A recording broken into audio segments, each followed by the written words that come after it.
Hello friends, and welcome to another Modern League.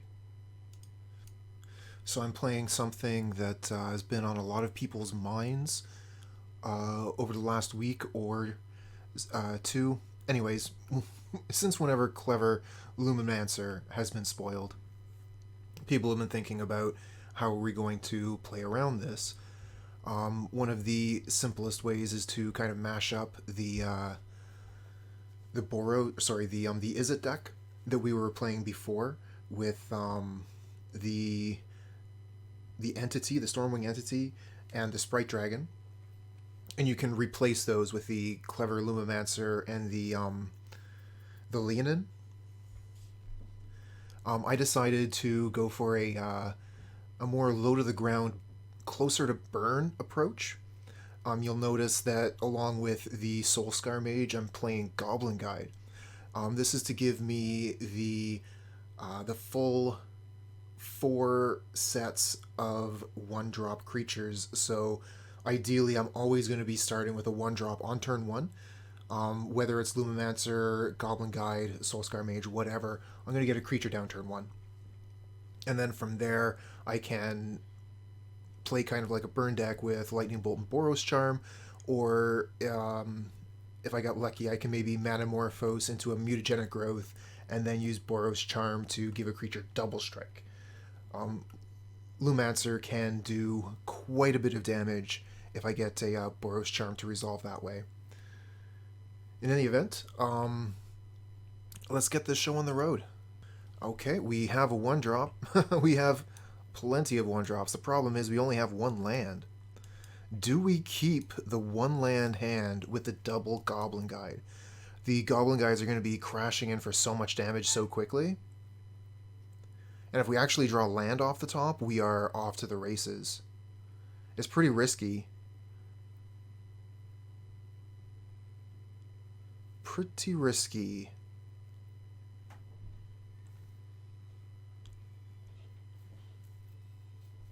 I think I'm going to lean towards keeping 1 land hands, even though we don't have a lot of ways to draw extra cards and recover from this. We don't even have Mishra's Bauble. If we get lucky, then this hand is bonkers. And even if not, then we're still, like, Goblin Guide, Goblin Guide, Goblin Guide, let's go.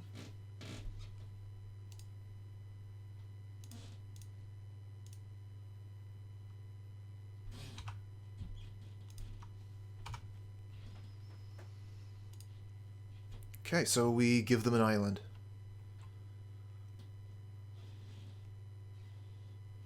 Okay, that's the island we saw. Looks like they might be going to discard here. Yes, indeed, they're discarding. Okay, land off the top, please.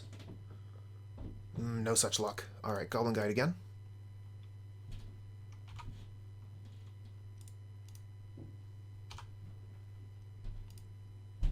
Esper Charm, they're Esper.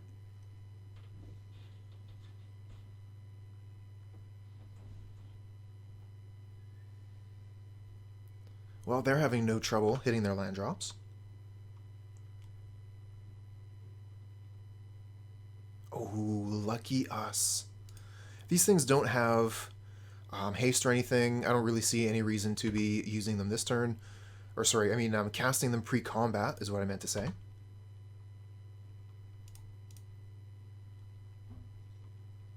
They draw Polluted Delta, and a Fatal Push is on top. Oh, and they have a Snapcaster Mage. I think we'll go ahead and Lava Dart that. This way we get to keep our creature. We miss out on one of these Soul-Scar Mages for next turn, but we get to keep a Goblin Guide. And we get the extra damage in this turn. JDX the Kid, what's up? You got some love for Boros?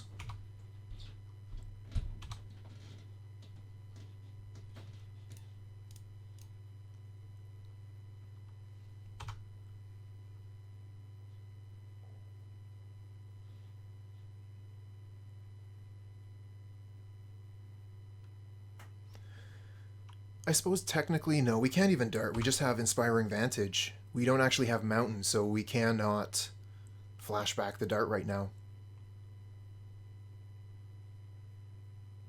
Another Manamorphose.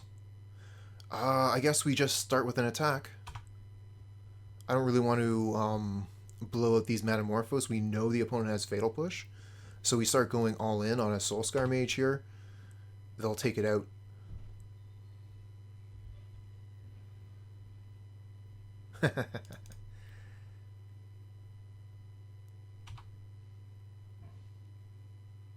It's not love exactly. You might say that I don't despise it. Yes.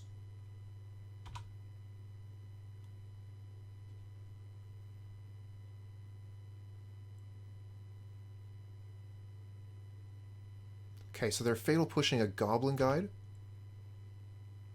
Looks like they'll take 3, then I'll just play Soul-Scar Mage. They'll be at 6. And we can go for it next turn.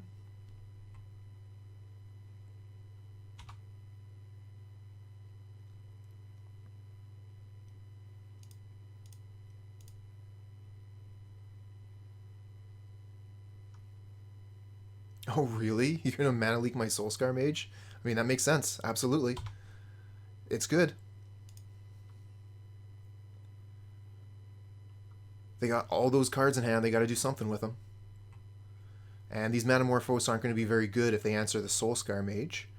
But, I mean, Goblin Guide has done a lot of work this game. Goblin Guide has carried this game. Oh, no kidding. You've never seen the ability of Soul-Scar Mage used? I was doing a test game, a test match, before I brought this deck into the league. I was playing against Hardened Scales, and the ability here was actually quite handy. Oh, okay, they're fatal pushing the Goblin Guide here, so we're going to be able to get a lot of damage in with the Soul-Scar Mage.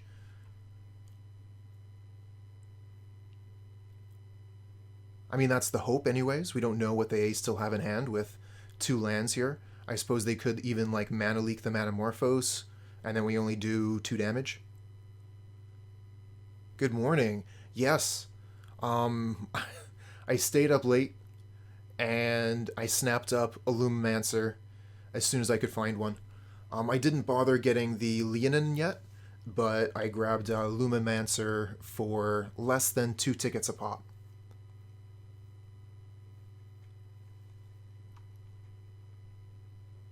I think there were like 150.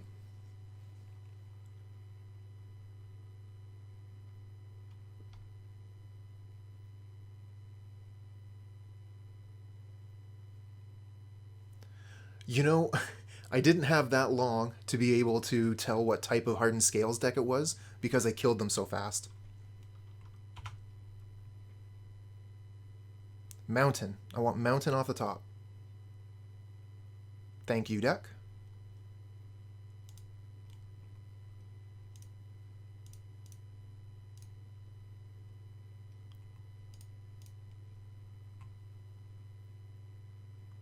New fave deck and paper? Oh, do tell. We'll go red-red here. We have a white source untapped. Breach Control. Okay, unfortunately we get land there, but we'll Manamorphose again. I've seen some Breach Control lists in the past. Breach into Emrakul, I'd imagine. We're going to go red-red again. Again, we have the white mana untapped. Lightning Bolt, okay. So everything here is instant speed. We can wait. No, we can't wait. We have the mana here. Let's go. It's free. Cast the spells.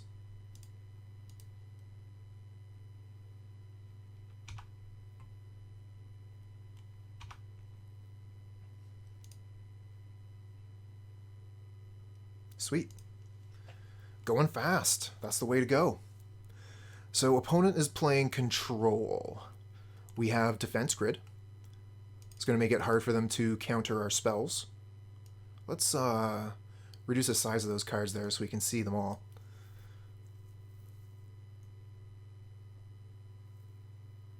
Haha, Golgari's never nonsense. Sespen says cut the paths, thank you. The Searing Blaze are going to be mediocre. But realistically, is there anything else we want to bring in? Rest in Peace makes our Lurrus quite bad. We wouldn't want to bring in Rest in Peace unless we are facing like Dredge or something. Roiling Vortex, they're not really going to be casting spells for free, are they? Smash seems bad. Yeah, I don't think we really want anything else in out of the board here.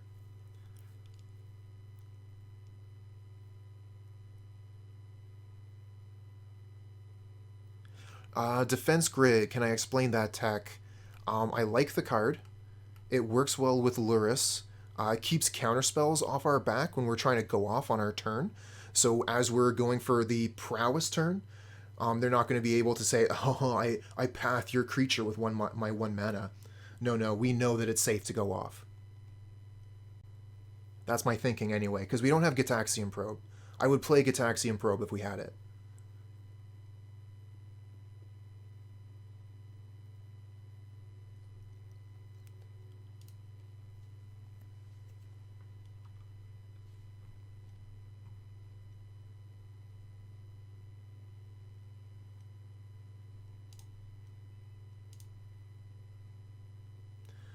Wow. No creature hand. We have so many creatures and we don't have any here. We're gonna have to mull. That's better. Keep this, get rid of a land.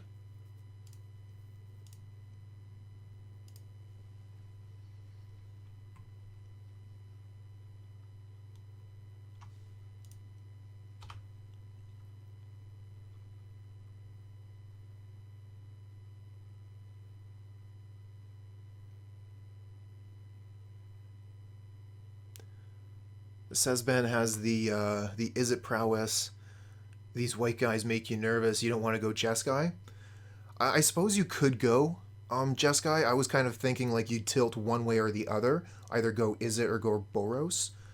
But yeah, you could easily like splash a little bit of white and put the Lumimark into the deck, and then that's basically your only white card.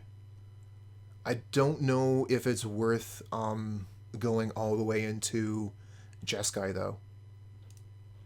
A little bit nervous about that myself. People will definitely try it, and we'll find out pretty quickly if it's good. I mean, as long as they publish the the results.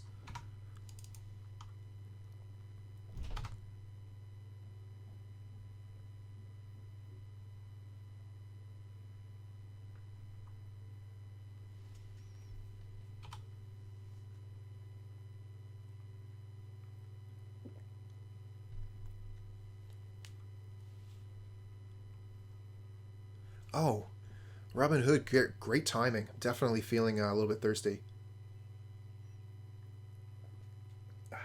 That's better. Okay, so I guess we'll play the Vantage.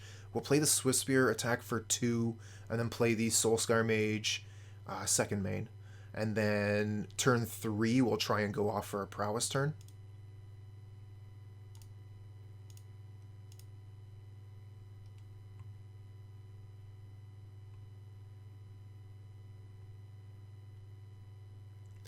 It's another Swiftspear, so we're able to play 3 Swiftspears instead of just 1 or 2.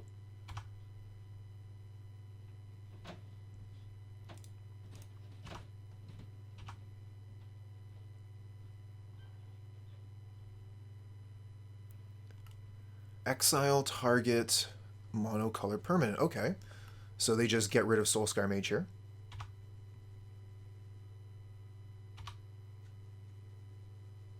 Trading 1 for 1, but theirs cost more mana.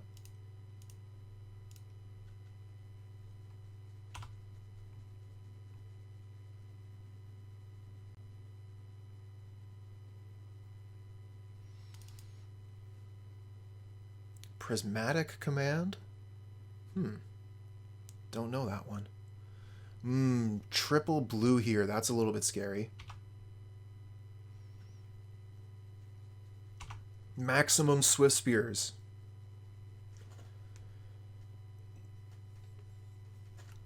We found another one.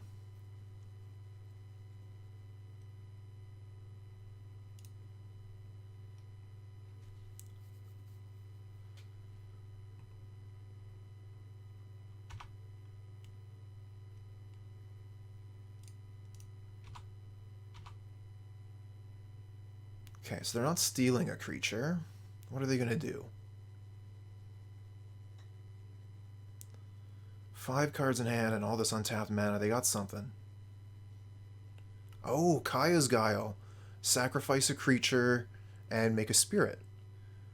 Rekko, thanks for the follow, friend.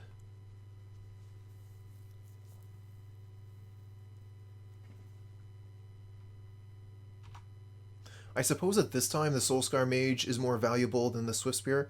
We would like the Swiftspear in the graveyard because then we could bring it back with Lurrus and it has haste.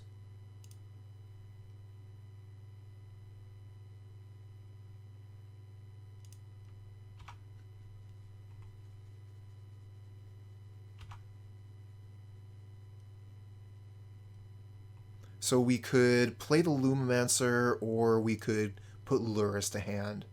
I kind of like playing the creature, keeping pressure on.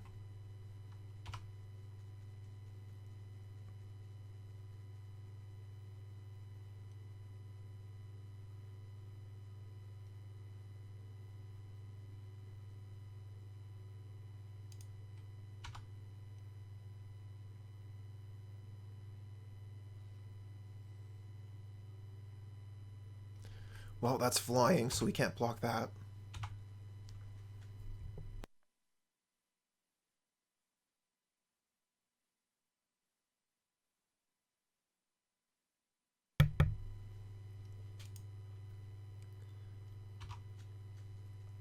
Well, that's scary. They got 4 mana, so that's Cryptic Command up.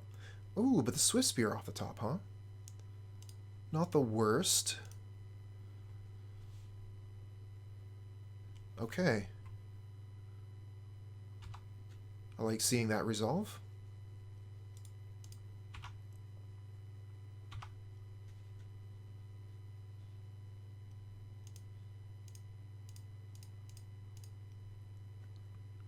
Manamorphose. Oh, the Prowess triggers.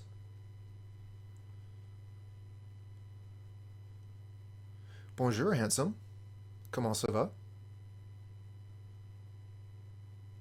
Oh, they're going to counter. See, there it is. They'll have a counter.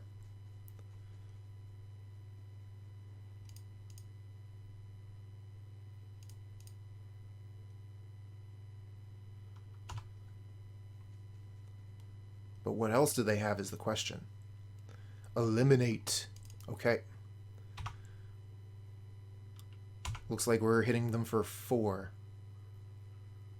Hopefully we're going to be able to resolve this Lurrus. That's going to be big, whether we get that down or not. Lesnarl, thanks for the follow, friend.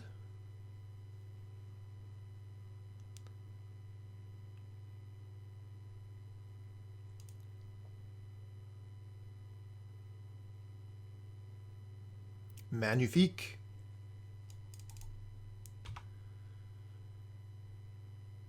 Oh, attacking with the spirit. We don't need that as a blocker. That's the clock.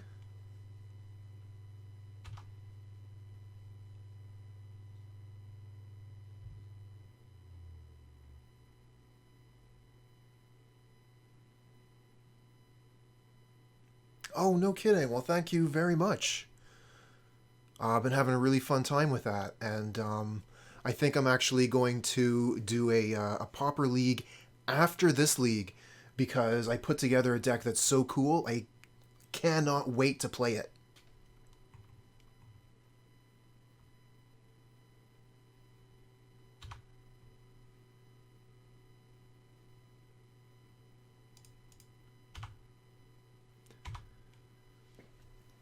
Yeah, I saw Weber playing the first day combo deck, and it looks really, really fun.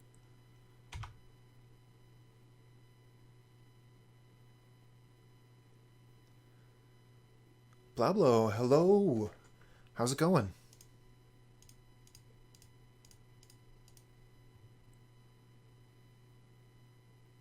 There's definitely some good pauper cards in Strix. There's at least 2.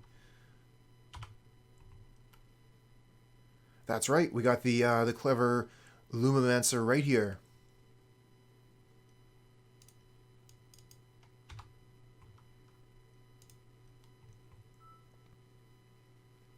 Decided to go with a version that's super heavy on the one-drop creatures, trying to get onto the board fast and apply more pressure than opponents can deal with.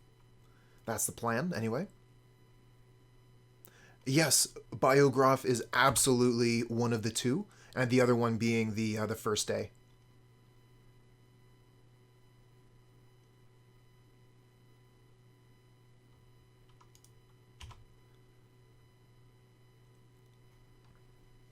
Also, some of the lessons are kind of interesting.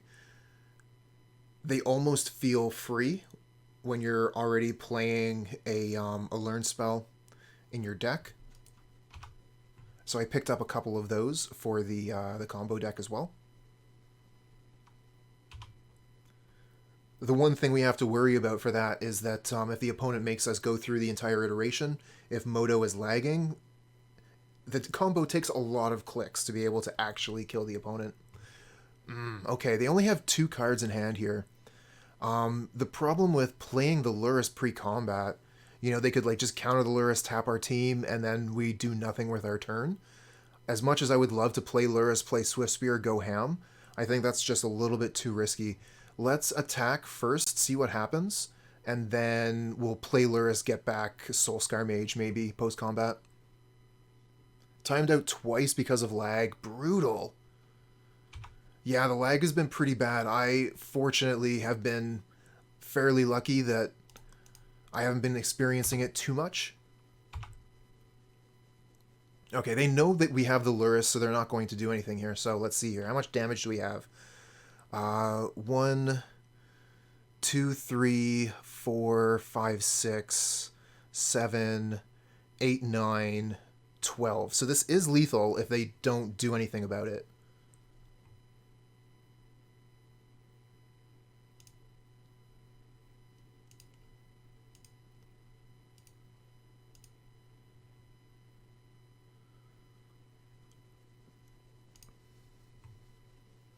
They only have 2 cards in hand, so I'm going to see what I can get out of this. I'm going to put the Mutagenic Growth onto the Swiftspear because the Lumimancer is going to be getting a pretty large buff from casting 2 spells.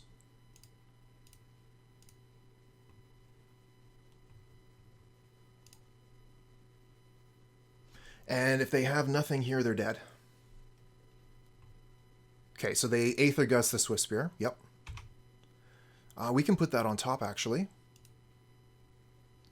Just another hasty threat. It's better than a land.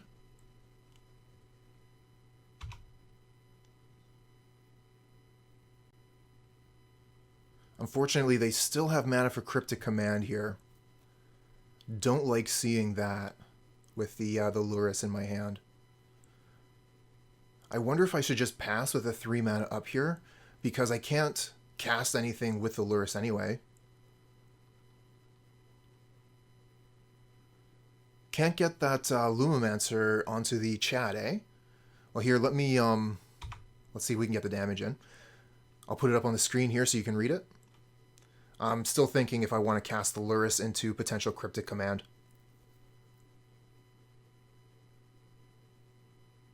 I think I'll just pass the turn.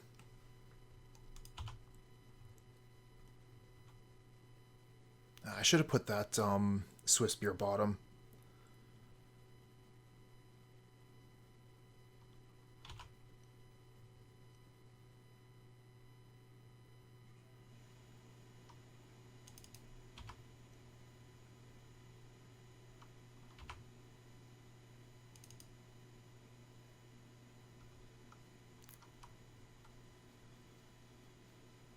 Okay, so they're doing something on my upkeep here. They're going to make me discard 2 cards immediately. Seems pretty good.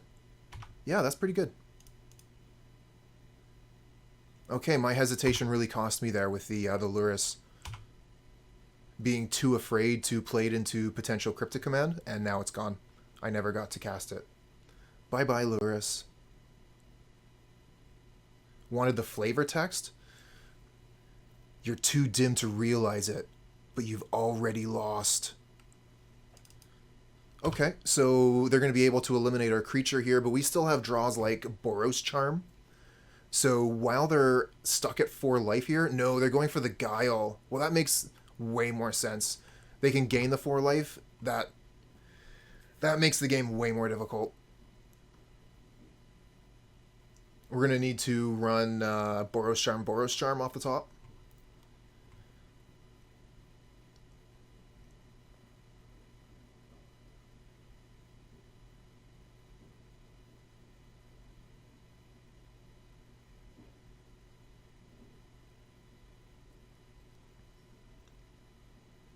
Oh, the stonks on Kaya's Guile has gone up, you say?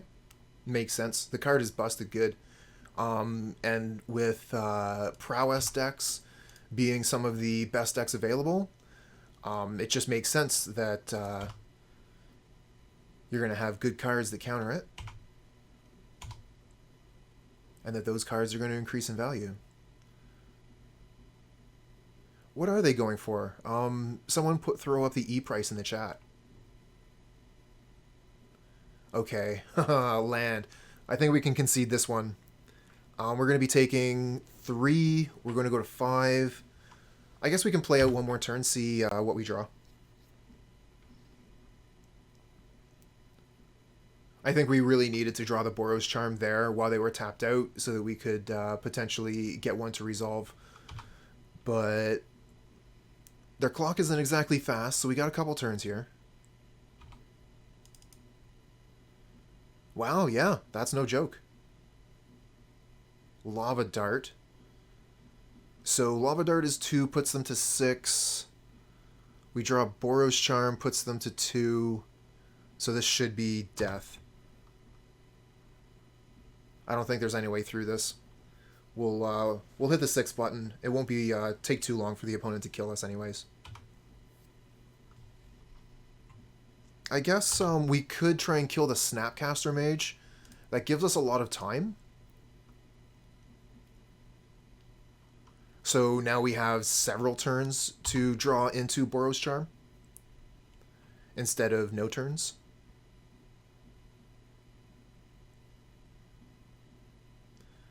Lumimancer. I guess we'll cast it. Why not?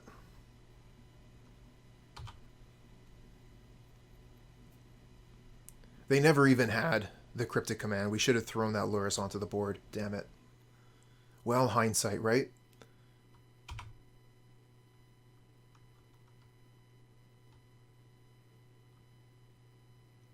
Yeah, we could nuke the board. We could lose a land for the Spirit here.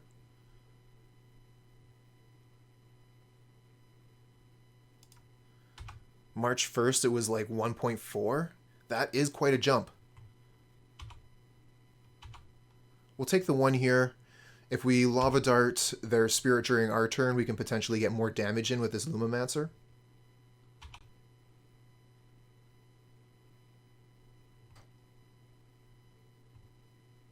Another Lava Dart. Okay, so I mean, that is a lot of damage.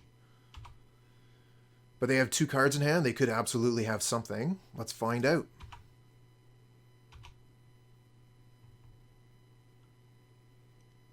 Okay, so let's check damage before we throw any of these Lava Darts at the Spirit.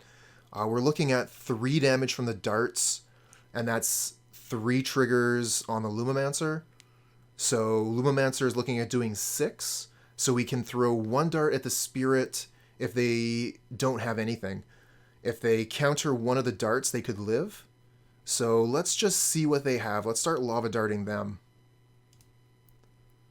Lethal in theory.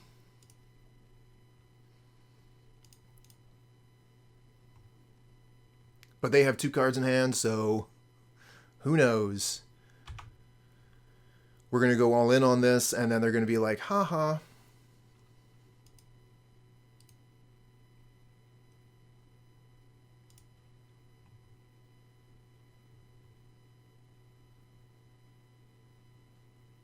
Okay, they're deciding to do a thing now. They have the Fatal Push. So now we get to decide if we want to kill the Spirit. I think we do. Let's just get rid of it. Don't have to deal with that. They don't have a clock on us anymore.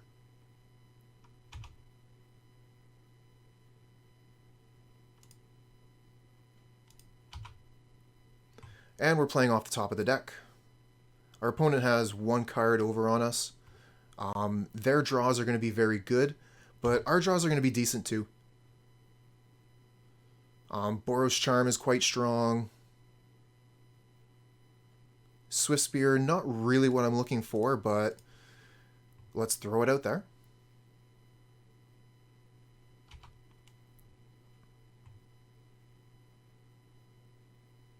Okay, they have another Fatal Push.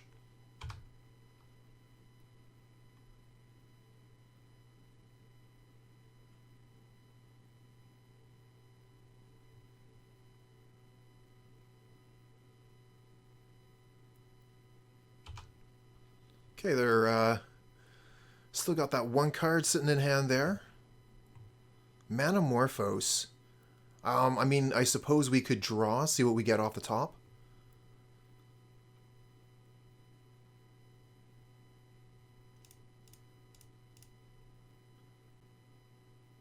We could hold it. Yeah, it's probably better to hold it. I don't know. It's really close. Like, we're not going to kill the opponent with whatever we draw here, but we have the best chance to resolve the Manamorphose. Manamorphose is better if we can get a creature onto the board, but also, like, we're not doing anything if we're just holding it in hand. So, 6 of one, half a dozen of the other.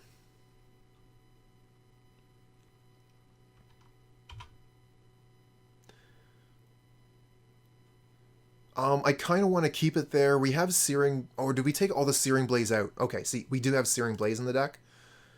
So now if they play some kind of creature, we can blaze it because we have the fetch land.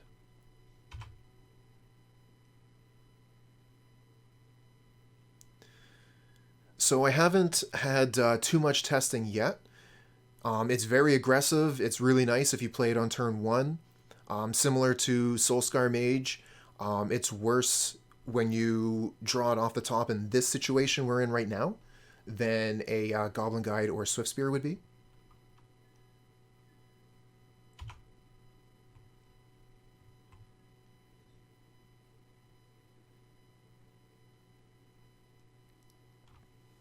Another Searing Blaze? Brutal. Did not want to see those. I mean, the second one in particular. The first one was like so-so. The second one was bad.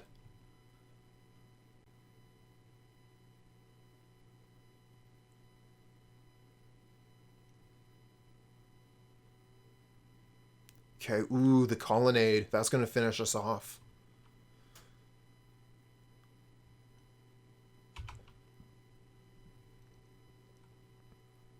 We need untapped land in order to double Searing Blaze it. Or Lightning Bolt.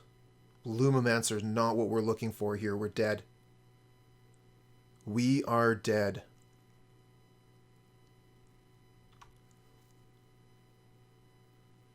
Because we can only blaze this once, and then it kills us.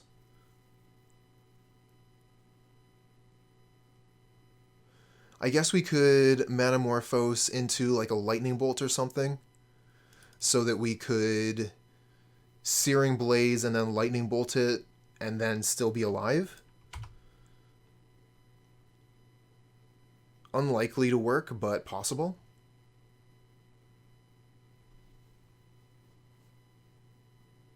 Yeah, that's it. Blaze into Bolt. That's what we're looking for. And they also have 4 cards in hand, don't forget, so they could easily just, like, whoops, counterspell.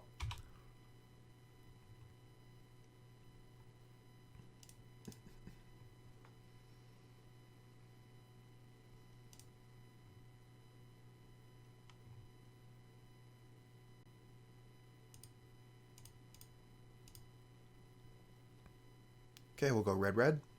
If they let this resolve, they might just counter this right off. Although they should probably let this resolve and then counter the next thing because we don't have a prowess thing. Oh, they're actually countering. Look at that, they tapped. Oh, it's already attacking. Okay, so we should have maybe done this during the beginning of combat before they attacked with it. Okay, we can concede the game now. Because, yeah, it's already attacking. I got excited for a second. We should have done that in the beginning of combat.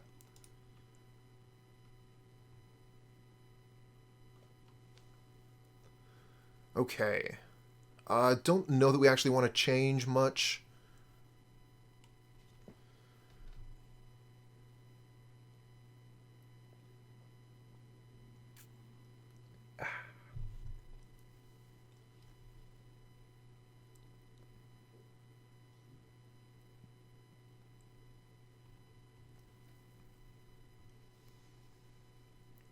The Searing Blaze didn't seem too hot. Let's see here. Where are those? What could we bring in instead of the Searing Blaze? I mean, nothing really. That's why they were still in the deck, right? I guess we could bring in Roiling Vortex. Just so the opponent can't gain life, and we have that damage every turn. It's probably better than Searing Blaze.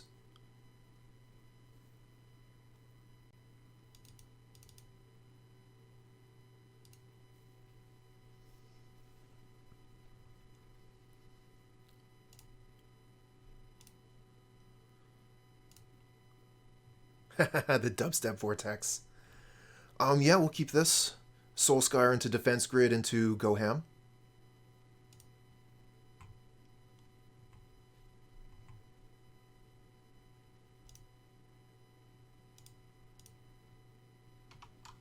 Definitely would have preferred the Clever Lumimark here.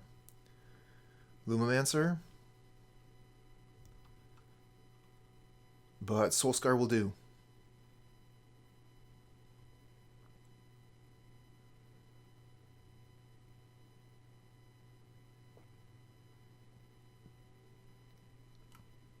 It's even got the old frame. I'm just a really big fan of Defense Grid. What can I say? I don't know if it's going to do anything good for us, but it turns off counter spells, so maybe? Yes, these are usually the hours that I stream. For me, this is 7 a.m., but I've usually put in a full day's work by now.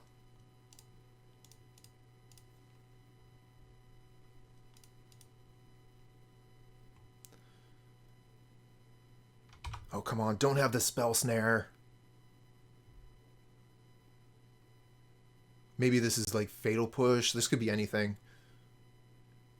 I guess best case, this would be tap land. Second best case, this would be like Opt.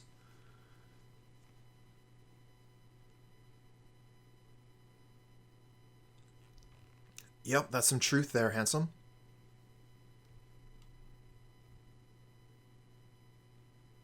Oh, that sucks.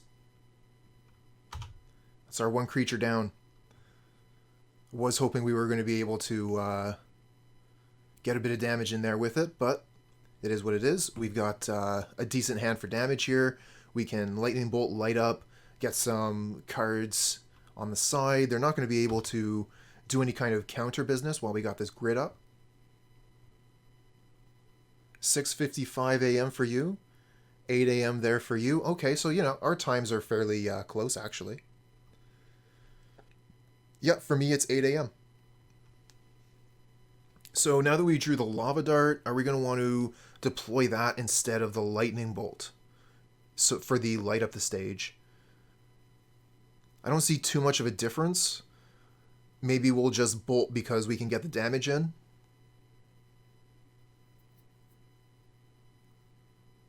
They match us half the year.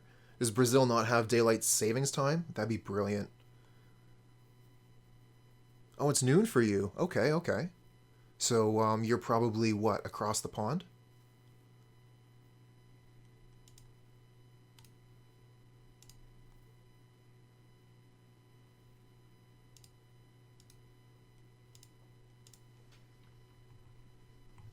Double Manamorphose, you would have been so good if I had a creature.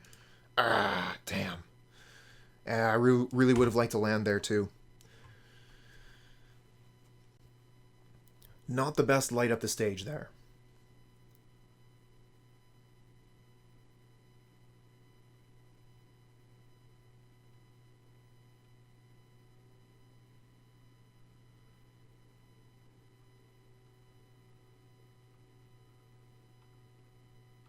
No kidding.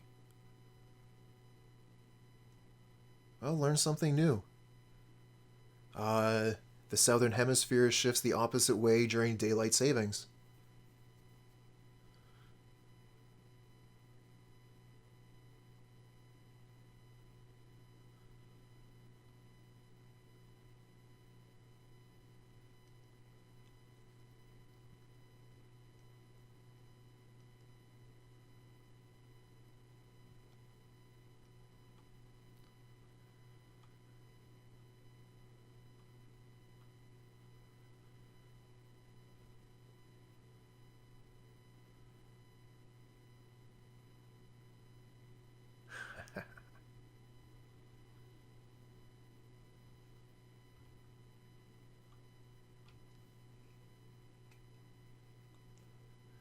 Our opponent is taking a little bit of time to consider what they want to do with their turn here. Basically, they're no longer able to play at Flash, so they have to be pretty careful with how they decide to spend their turn. They're not going to be able to respond to whatever we're doing.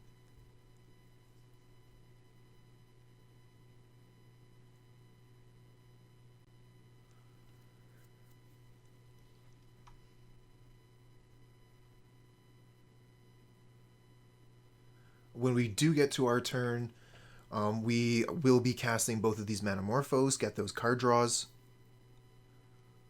Ooh, Monastery Mentor. Yeah. Probably want to try and kill that, but let's see what we draw with these Manamorphose. Ooh, Gristlebrand. What a card. Roiling Vortex. Not into it. Going to want to go red with the first Manamorphose.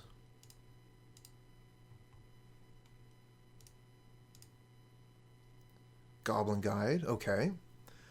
Probably go red with the second Manamorphose too. And then probably go Goblin Guide, Lava Dart, kill the Mentor, hopefully draw Mountain, so we don't leave ourselves with only one land.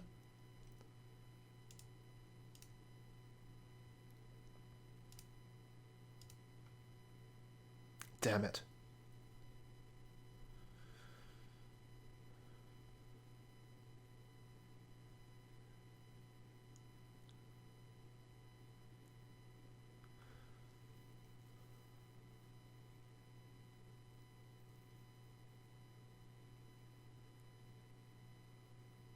Just deciding if I want to play the Soul-Scar Mage here or the Goblin Guide.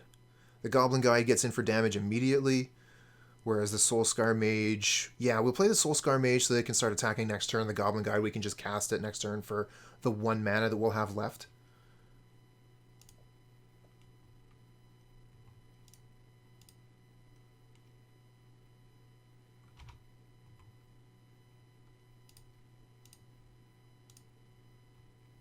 Wish that was a lightning bolt.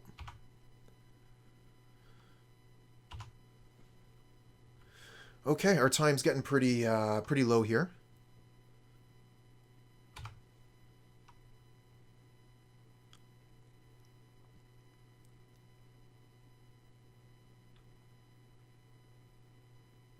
Okay, so with this much mana, they can actually cast a Fatal Push on our turn.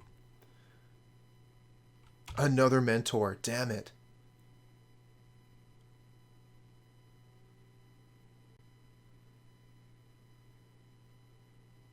And this is game 3, right? Yeah, definitely game 3. Usually I have a little scorecard in the bottom there to tell me which game it is. Oh, this is abysmal.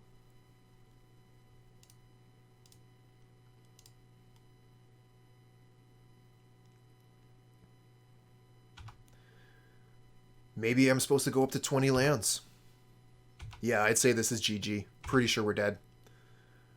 I don't know that we even need to continue playing. They have the Fatal Push here.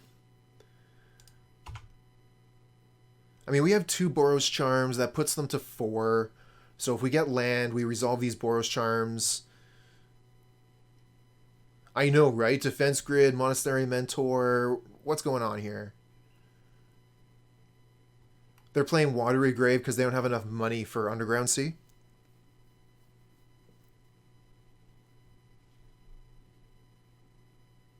Oh, they're going to Field of Ruin? No, Kaya's Guile.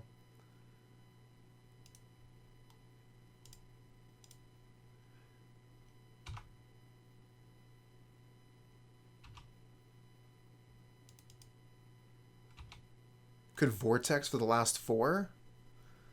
We're not going to have that time.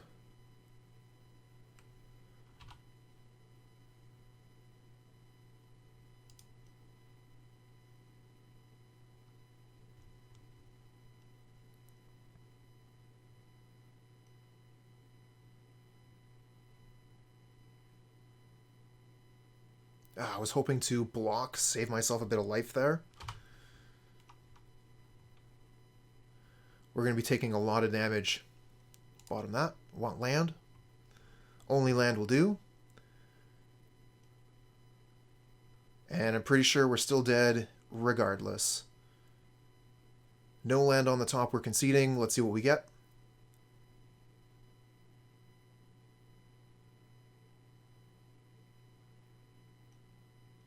Okay, that's a concession. This looks pretty land heavy to me. 4 lands? I'm not that into it. I think a 6 would generally be better, honestly. And then we put ourselves into a 1-land situation. Wonderful.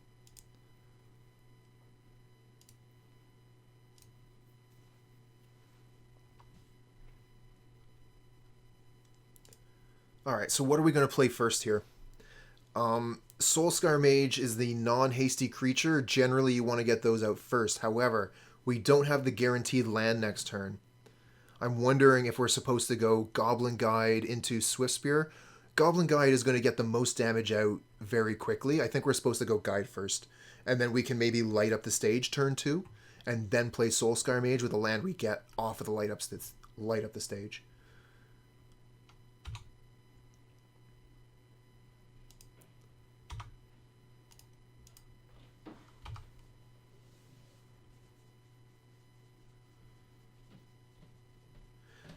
Do I work Fridays? I do work Friday mornings.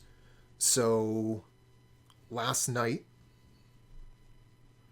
But sometimes because I work nights, I get random days off. Random Fridays off, which is quite nice.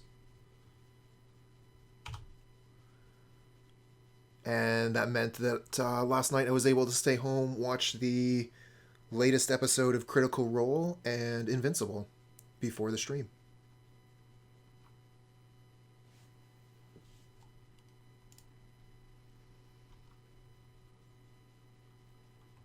Well, that's a pain. Can't even light up the stage because this stupid dork's in the way. What a jerk.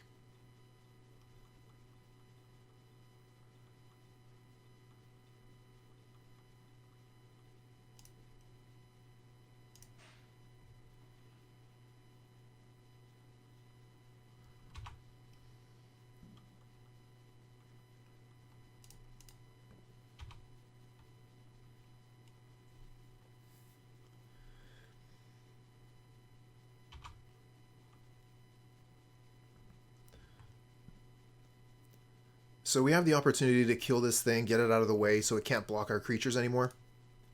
Let's take it. Out me way!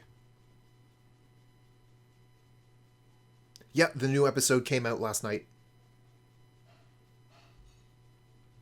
Oh, maybe I shouldn't have said that. Are people going to evacuate my stream in droves to go watch the new episode of Invincible on Prime?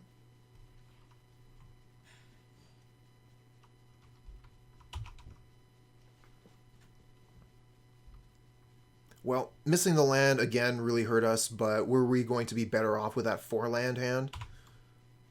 I don't think so. Adieu. Au revoir. À bientôt. Bon voyage.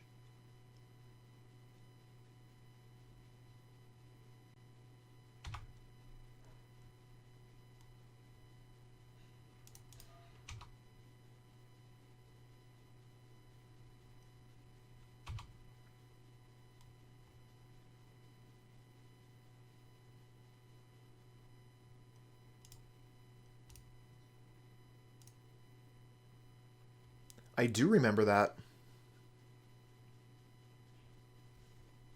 I do remember all those lands that we had, that we just threw away callously, casually. And now the deck is saying, oh, you don't want lands, huh? How about no lands drawn ever? To be fair, we're on like turn 3 over here, so we've missed, what, like 2 draws? And if we look at the odds of every draw, it's less than 50%, so we were hoping to get lucky there because I didn't want to mulligan to 5. I probably should have mulliganed to 5, found a 2-land hand with a creature. But we're just learning this deck. This is our first league with it. We're going to experiment with it, find these things out, and then play with it better next time, I guess. It would have been nice if we could have been perfect right out the gate, but doesn't always work out, huh? Thanks, Chuck. It worked.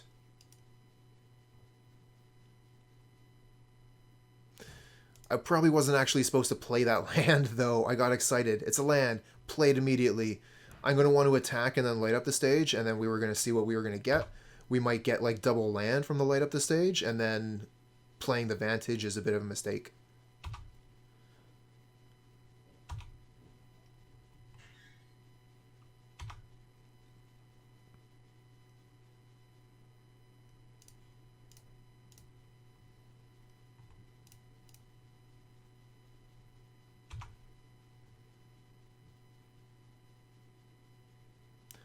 Okay, let's play the Lumimancer. Or should we play the Soul-Scar Mage? We should play the Soul-Scar Mage. The Lumimancer doesn't have any guaranteed damage next turn. It's just a 0/1.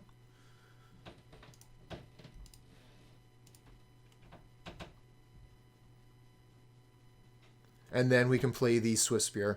Looks like that 0 power.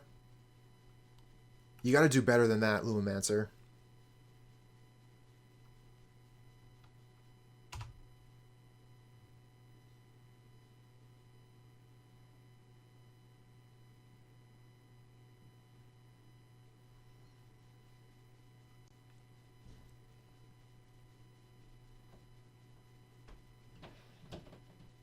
They have 8 cards in hand. Yeah, we're totally dead, aren't we? I guess not quite yet. What if we get land off the top? Get land off the top, Searing Blaze, puts them to 6. We smack them for 4. Primeval Titan's a 3/3. Oh, the Colony Garden's pretty good here.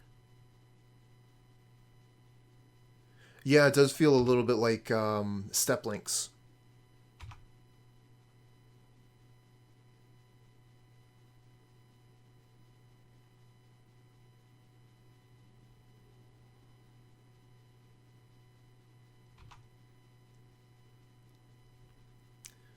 I wonder, with this much life, could we survive a Titan attack? They have so many cards in hand, they'll probably just be able to put the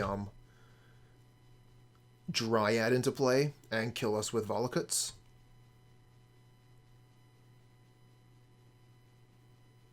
Oh, you got your goodies from the post office. Good to hear. Baubles and Death Shadows. Good to go. Okay, so we have Boros Charm. Boros Charm them, put them to 7. That's not really all that hot.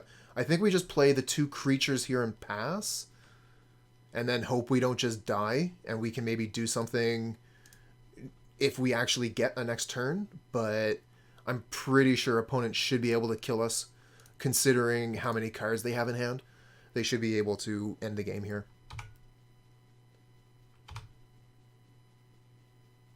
3 of those were the lands we gave them. Damn it, Goblin Guide!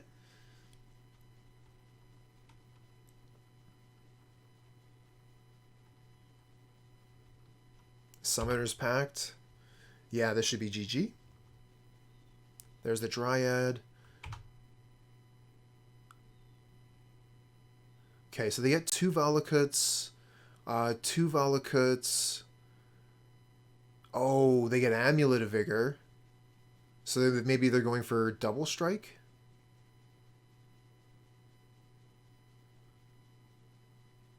Isn't this deck just worse burn? That's what we're playing to find out, friend. Okay, so they're going for the double Valakuts. What do they have in hand then? Maybe they just have like another Titan and they're going to crush us after we try and block this thing. Because this is what? 6-12? So that puts us to 6. So we only have to block with one creature.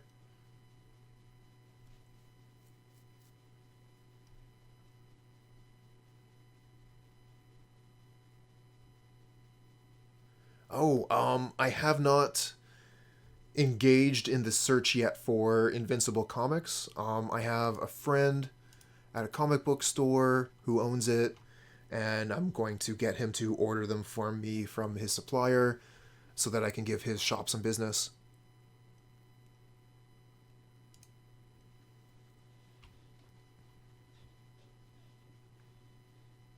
I don't know. So let's see here. Turn 5, cast Summoner's Pact. Nope, they haven't played the land yet. Let's see here. We know they have Forest in hand. Just dead.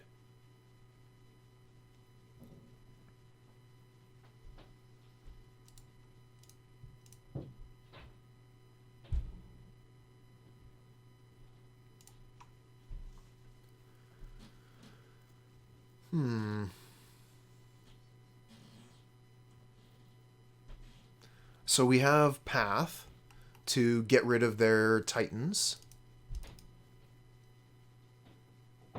Vortex is good versus Summoner's Pact. It turns the Summoner's Pact into 5 damage to themselves. And we can also prevent them from gaining life.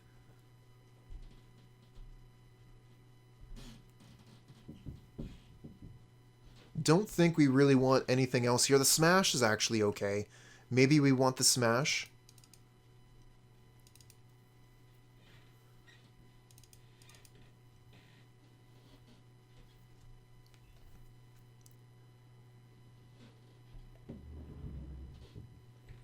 Alright, a little bit of water. Figure out what else I'm going to take out. Searing Blaze doesn't kill the Dryad, which is kind of a pain. Stupid 4 toughness. And then maybe we take out a pair of Goblin Guides, because I think that's going to be our worst ground creature. It doesn't kill the 0-3. So maybe we actually just take Goblin Guide out and keep the 2 Searing Blaze so we can get that stupid monkey. Or the sloth, or whatever it is. I do not know the answer to that question. That's kind of what we're playing to figure out. We're going to have to do some experimentation, get a bunch of reps in, and then we'll be able to decide if it's good or not. Palm to deal a random 8 damage to their face. I don't hate that.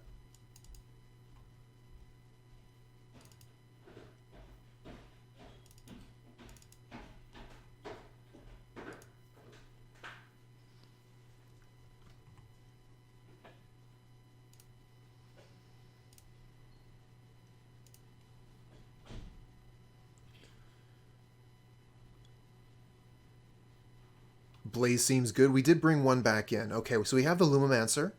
The Vortex, unfortunately, does not trigger the Lumimancer, but these Lightning Bolts sure do.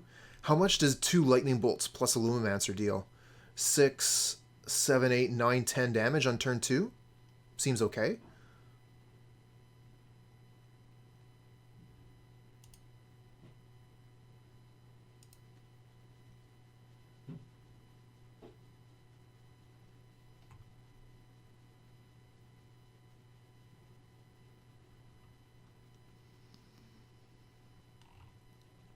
Okay, opponent is on the mulligan. They're just going to mull once. Okay, let's go ahead. I'm just trying to think here. Do we want to keep drawing lands? Because we could just play the Sunbaked Canyon as our first land to try and increase the odds of drawing another one.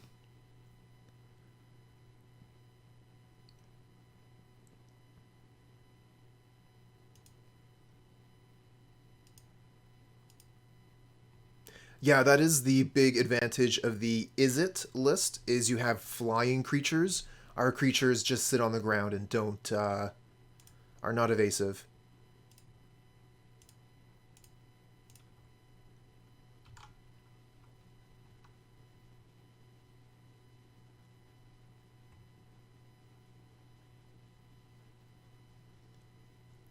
The advantage to this list is that all of your creatures are 1-drops, so you're going to be playing a creature on turn 1 every time. Yes, absolutely. The Stormwing is a fantastic Magic card.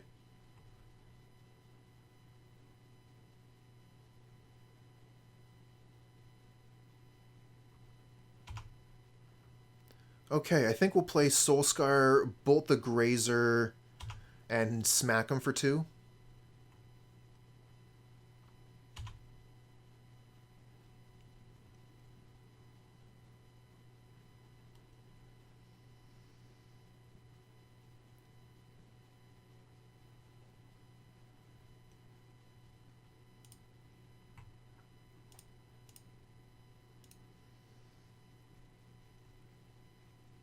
Chicken is Stormwing Entity.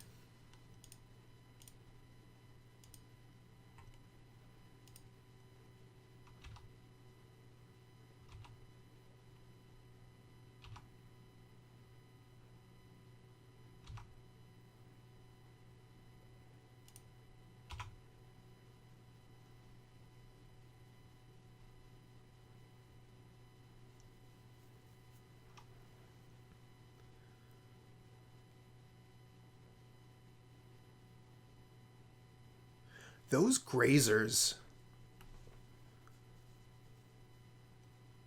continually surprised at how good this card is. Okay, we're going to play Roiling Vortex. Hope you didn't want to... Ooh, Swiftspear. That's interesting. Swiftspear makes the Lumimancer a little bit worse this turn because Magecraft isn't activated by the Vortex. So we're not going to be attacking for as much damage this turn, unfortunately.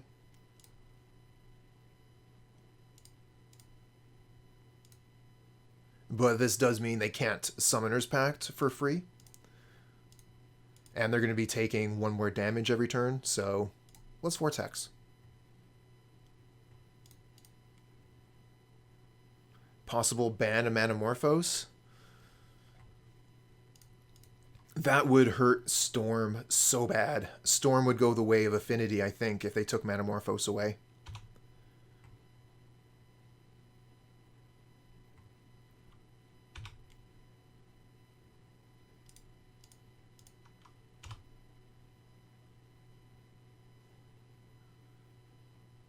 Keep the step links back.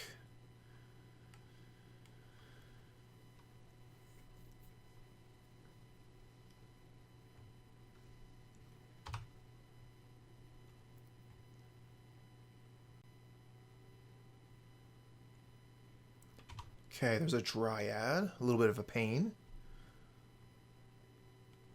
Simic Growth Chamber. Okay, they're going to be able to return Forest, replay Forest. Now they have an untapped land.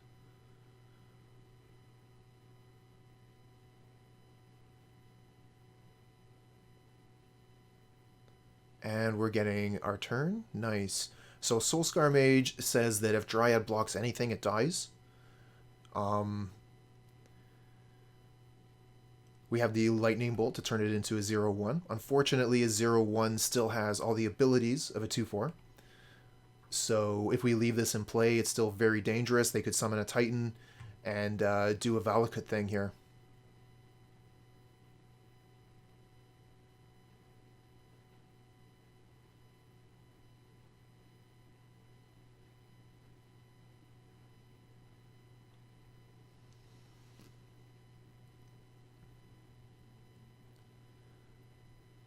Okay, we get a turn. Let's see what we draw. Spell, spell, spell. Let's go spell. Swiftspear. Interesting.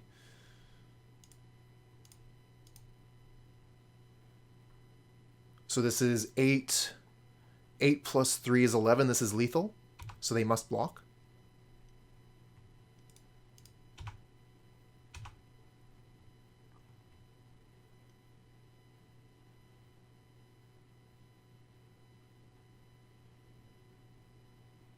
Okay, they do. So we'll Lightning Bolt the Dryad so that we get it out of the way.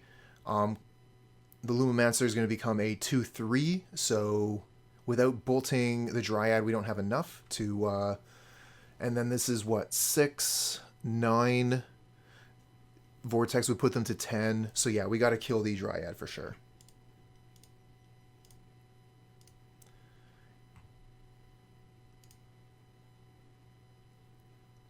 And then we still have 1 mana left over, so we can make sure the opponent does not gain any life.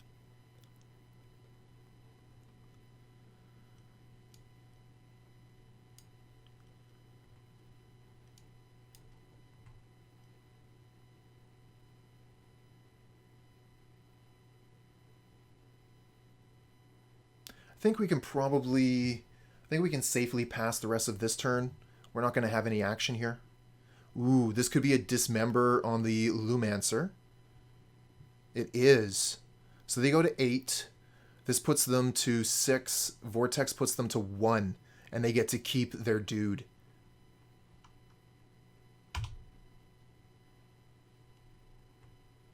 So close. This is probably death for us.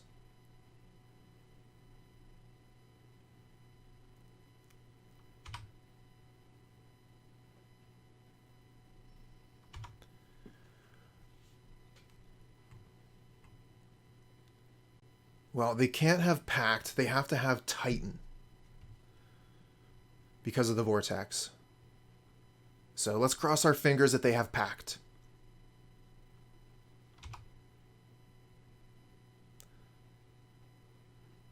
Okay, well, thanks a lot for stopping by, Robin Hood. Have a good night. Okay, this looks like Titan straight out of hand. No, it's Baloth. Okay. So we say opponent can't gain any life. And then they lose on their upkeep through the Vortex. Nice!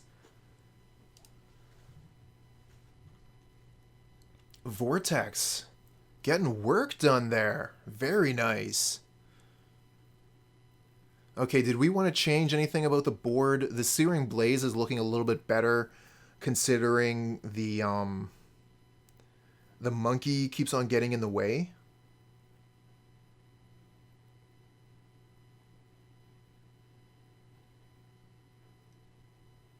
Maybe we'll take out a Mutagenic Growth, because the opponent's not playing Lightning Bolt. Or they could be playing Lightning Bolt. We'll leave 2 Mutagenic Growth in. We'll bring in one of the Searing Blaze so that we can potentially get the monkey.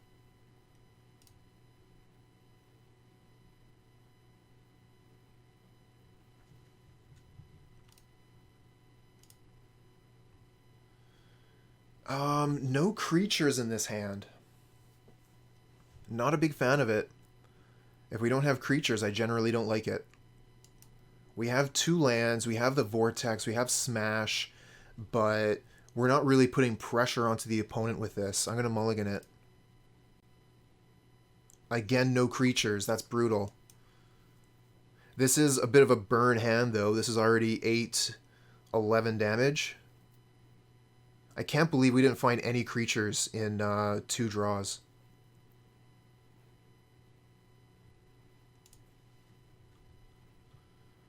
And now we have a 1-land hand. Brutal. Alright, we'll get rid of Boros Charm and Manamorphose and keep this. Looks like our opponent is mulliganing heavily as well. So they've mulliganed along with us the entire way.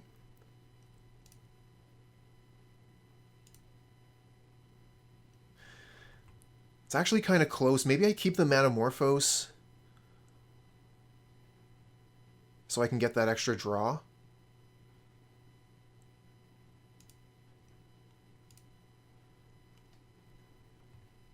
And I mean, that is supposing that I draw land. There are 18 lands in the deck and 55 cards in the deck. So if you have a mind for those kind of maths, you can figure out the odds. I'm not sure if I'm supposed to put that out first because it's not going to be attacking for damage if we don't get land off the top. With the Swiftspear, we're at least guaranteed to start attacking with it. It's going to do damage this turn and next turn.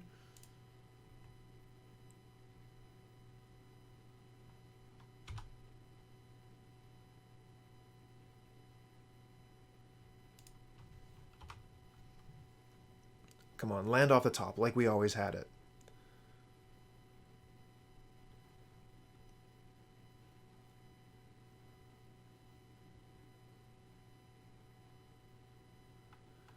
Oh yeah, that's true, because there's two known cards on the bottom, so we don't have to worry about those when we're calculating the odds. So that actually increases the odds a little bit of drawing land. 32%. Alright, 1 and 3. Not great, but definitely conceivable. Ah, that damn Grazer keeps on getting in the way.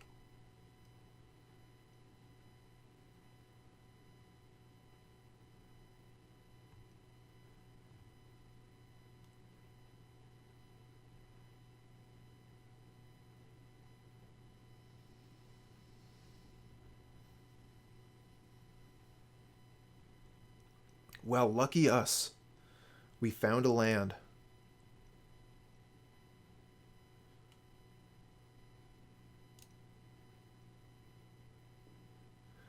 Dryad is basically GG. They only have one card in hand, though. So if they don't have it, if they're still drawing towards it, maybe we can apply the pressure that we need to kill them. We're going to play Swiftspear. If they block, we can kill Dryad. And if they don't block, they're taking a damage. And then we can play Lumimancer. If they had more cards in hand, I would agree with you, but they only have one card right now, so we could still win this. Okay, they do go for the blocks, so we can kill the Dryad.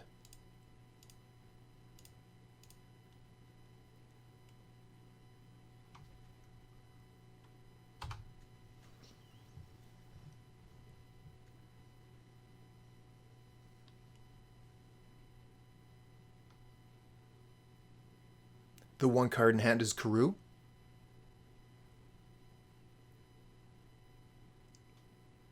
Simic Growth Chamber. There it is. So they can return the... I guess they could even make the mana with the castle here. So if they have Titan in hand, they can play it.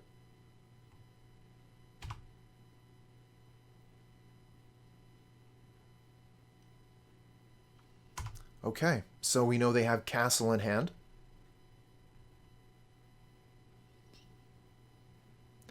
Path. Okay, we'll keep that for something else, not necessarily for Grazer.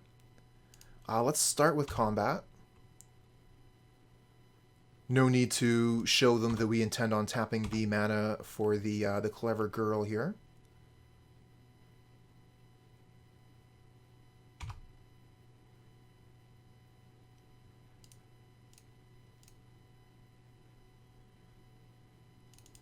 Okay, we pass the turn, and hopefully we draw some gas. We could actually do quite a bit of damage next turn, depending on our draw.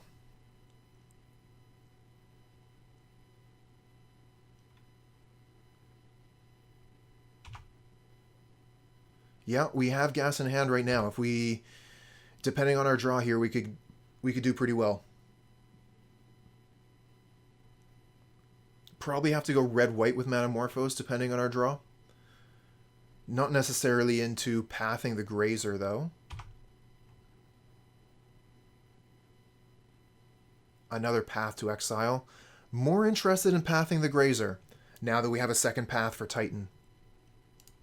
So let's Manamorphose, we'll go red-white. Hold on a second. Before we check the mana here, let's check the damage, because we might be able to path, and that might be lethal. So let's see here. Oh, we can't see what we draw first, huh? So 1, 2, 3, 4, 5, 6, 7, 8, 9, 10, 11, 12, 13, 14. It is not lethal. So we go red-white.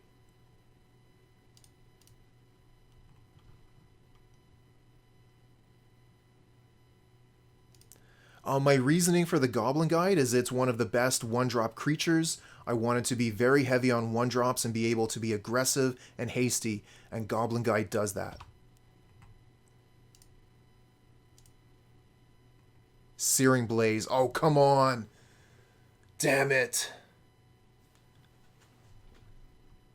Searing Blaze would be so good right now.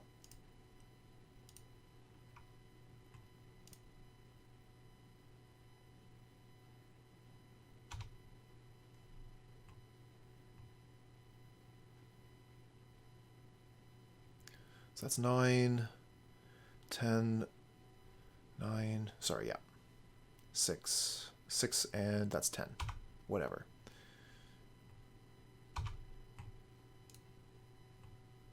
No landfall. Yeah, that's true. The Searing Blaze wouldn't have been that good. It would have only been 1 damage to the creature, 1 damage to face. You're right.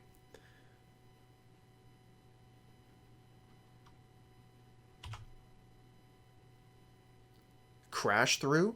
Crash Through seems pretty good in this list, actually. I did not want to run...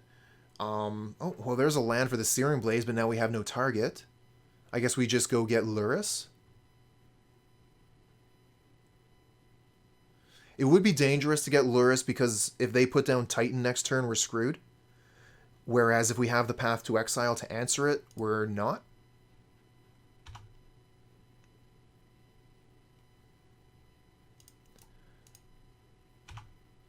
We could have kept the land in hand there. Count damage. I guess we could have potentially, dealt, tried to kill our own creature or something? Searing Blaze, a Lumimancer, Path to Exile, a Swiftspear. I don't know. Blaze your own prior to playing land. That would have been nice. Yeah, that would have been some good damage.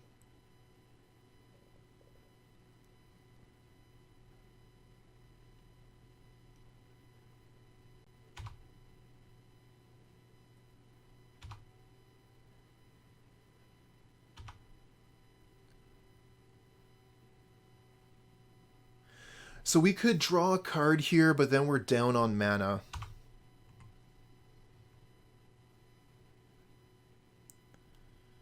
Okay, so that's 4, 5, 6. Put them to 4 with the Searing Blaze. Or we could just attack for 2 and then try and kill them next turn. Hold up. I guess we get to hold up the path either way.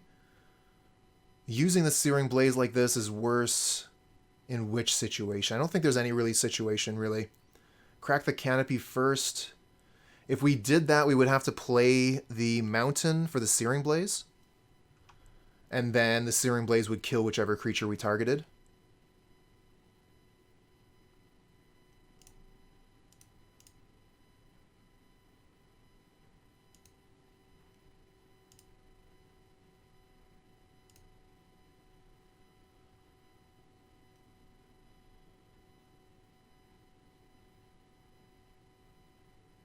Blaze Spear, Path at 7 damage. I would rather keep the Path in that case. If it's not lethal, I want to keep the Path in case they draw Titan.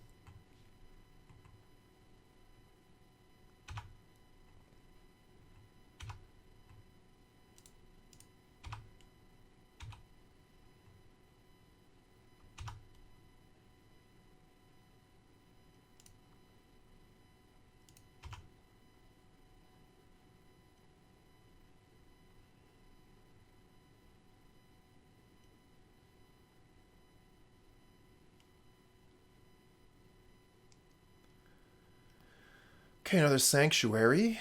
Returning Vesuva, I would guess.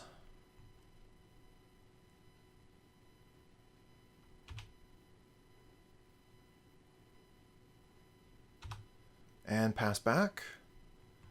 Okay, we basically have lethal in hand. Let's go ahead and draw a card here. Deflecting Palm.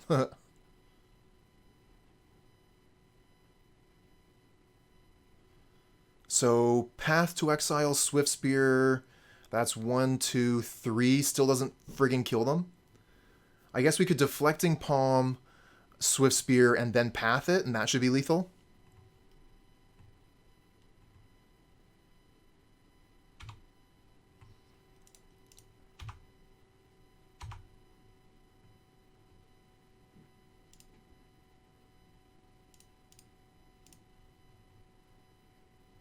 Path alone is lethal. When I path, I remove one of my Swiftspears, so I think path alone deals 3. No, that's true. No, the path alone is enough.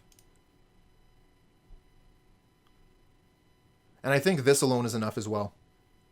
It is. So we actually get to keep the path.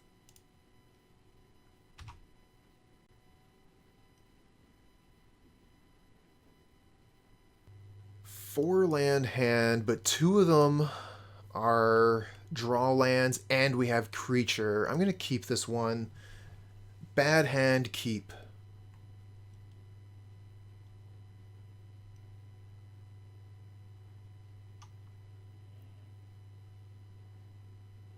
Oh my, Bird of Paradise. On a stomping ground. What is this going to be? Ooh. Lumimancer. I guess we start with that then.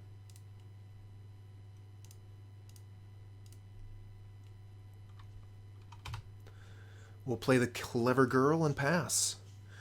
We have Mutagenic Growth up. If they try and Lightning Bolt, we can save our wizard. Oh, they're trying something here.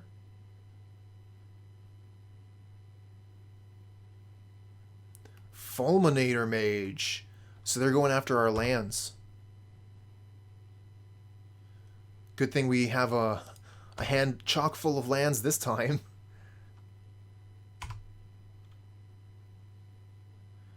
So we can actually get quite a bit of damage in this turn by playing the Swiftspear and doing a Mutagenic Growth.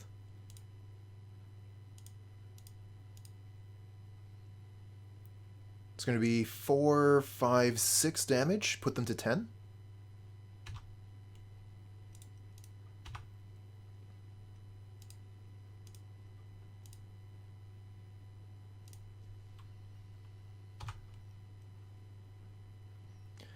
Yeah, we don't see the Fulminator too much anymore.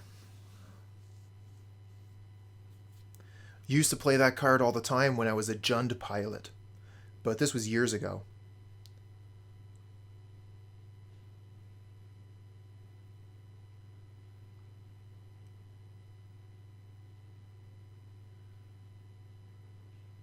Would have been before Luris, before Renin 6. I was playing Jund after Bloodbraid Elf was unbanned, and a little bit before that as well.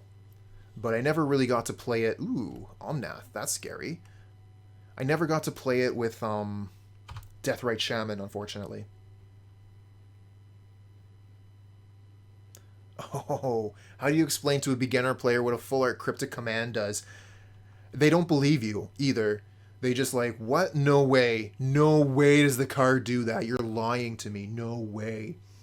Okay, so let's think about this for a second. If we attack all, and they block Swiftspear, we go Bolt Bolt, that kills them. If we attack all, they block Lumimancer.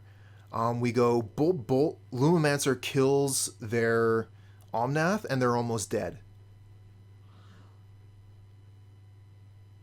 If we path, we win the game. Okay, so we path the Omnath. This is 2, this is 2. Then we bolt them, that goes to 7. This goes to 4, and this is at 3, so that should be Xaxes.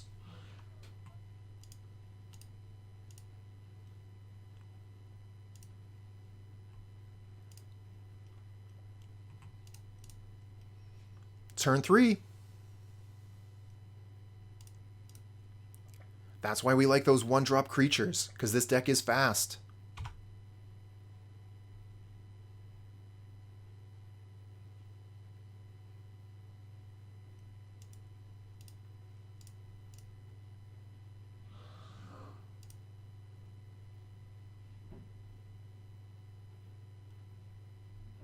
GG!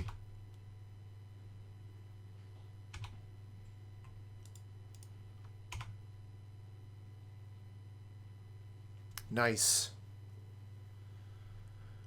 Okay, so what is opponent doing? They got Omnath. They probably got like Niv.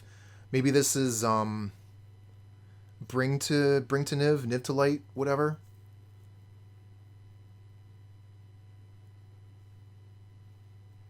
Elemental tribal. I mean, it could be. It could be, actually, Chuck.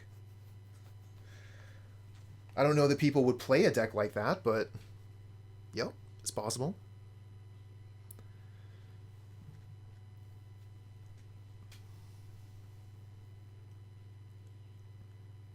So let's see here. Searing Blaze seems good against Bird. It's good against like elementals, but it's not so good if they're Niv to light. Deflecting Palm is meh. Defense Grid is meh. Smash is meh. Roiling Vortex seems quite good to keep them from gaining life.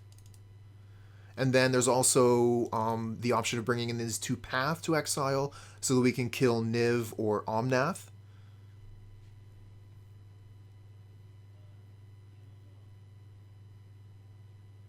Fulminator is an elemental, and he played the land that said elemental. Thank you, Stream Team and Chuck, for letting me know. So that means I definitely want the Searing Blaze. So we got a minute and a half. We got to take out 5 cards. That is quite a few. And take out Light Up the Stage. And take out one of the Mutagenics.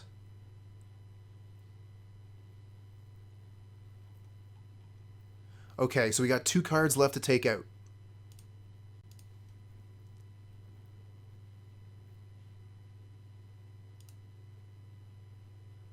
We got less than a minute. Maybe we take out one of the Path. And I really like Lava Dart versus Bird. You would cut one of the Vortex. I would like to keep one Vortex because it could potentially stop the life gain from Omnath, which could be pretty huge. You need Path for Omnath. That's the reason I was running the Vortex. But I guess if we have Path... Does it check when it gains life if the Omnath is still in play? Well, we have 3 Paths. I want to keep one of the Vortex. We're going to submit like this.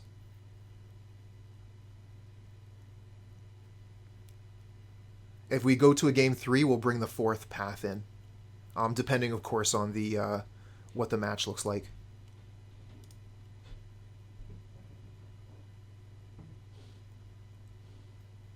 Yeah, that's true too. Need to answer it anyway. This one here, this could be really good if I draw land. It seems impressive when you get the one, yeah, when you get the clever girl to stick on turn 1 or turn 2, she can do some really impressive things on turn 3.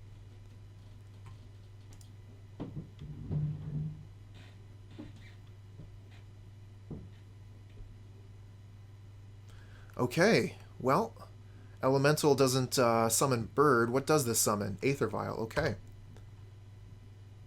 Everyone likes this 1 land hand. If we get that extra land, these Manamorphose are wicked.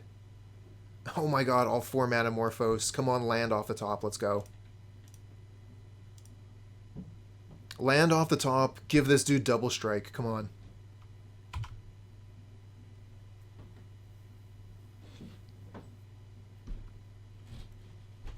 One, 2, 3, 4, 5. So that would be 12.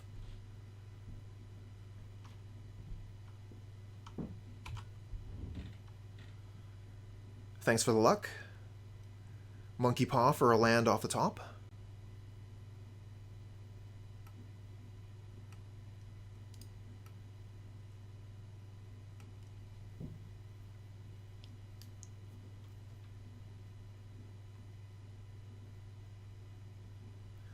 Yeah, that's right. We got 4 of a kind opponent. Beat that. Hope they don't have a royal flush. Oh, come on, deck. We needed this. Okay, I guess we lightning bolt, what, the Smoke Braider? What else are we going to do, right? So at least then they can't blow up their mana.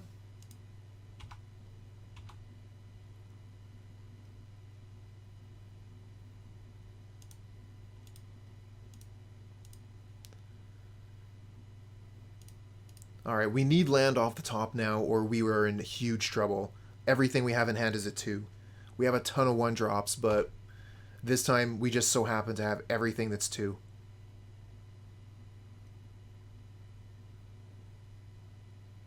Yeah, no kidding.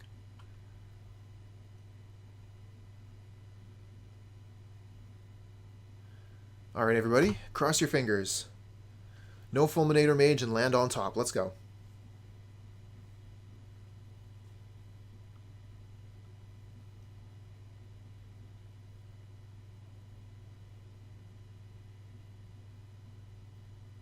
Risen Reef, okay.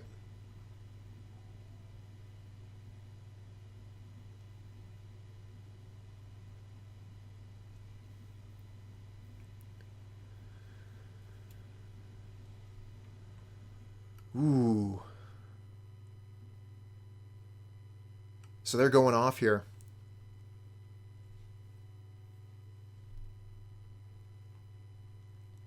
No attack.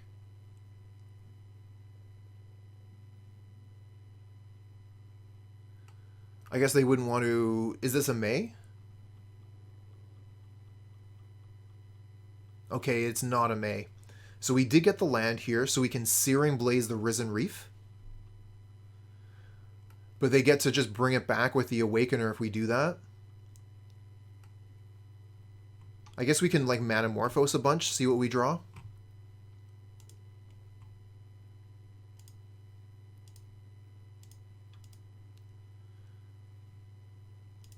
I would play land.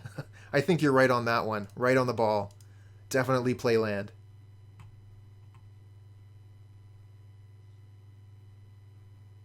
Oh, the Manamorphose in combat. Yeah, that probably would have been better. Unfortunately, we're priced into it now. Yeah, I like that for sure. Ooh, the Lava Dart.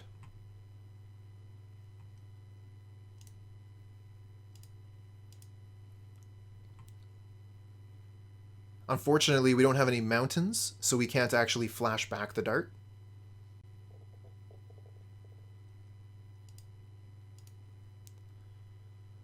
Another land.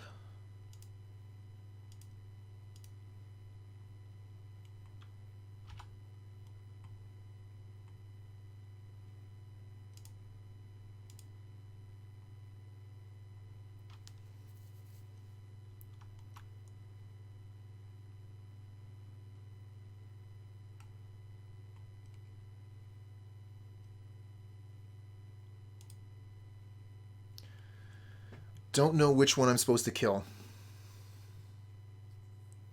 Last Manamorphose.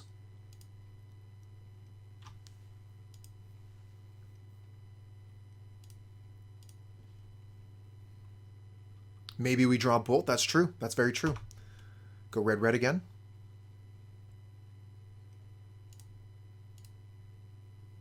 No, another Lava Dart. Close. Let's give another read on this. With toughness less than Thunderkin Awakener's toughness. So if we go double Lava Dart, Thunderkin Awakener becomes a 0-1 and can't bring anything back. Because it doesn't say less than or equal to.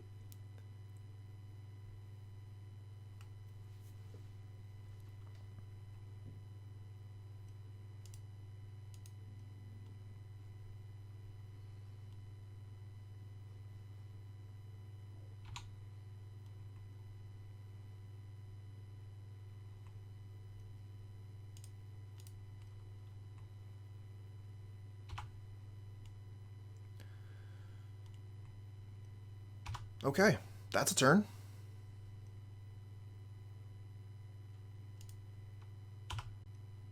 Yeah, that's fair. If I blazed anything, though, they were going to be able to continue getting value from what they had on the board, from one thing or the other.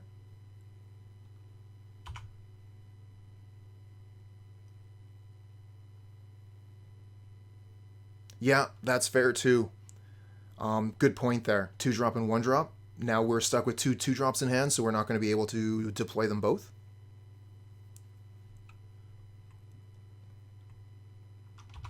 It would have been nice if we could have used the Boros Charm to double strike the Soul-Scar Mage after all those Manamorphose.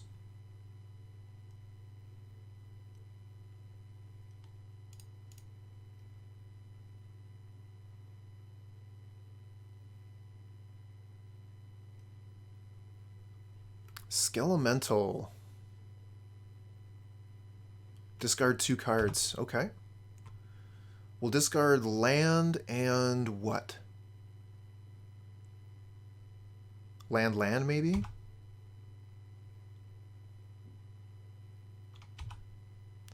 Probably want to keep one of the lands. So maybe we'll get rid of Searing Blaze. Nah, we probably keep the Blaze. Let's get rid of the Boros Charm.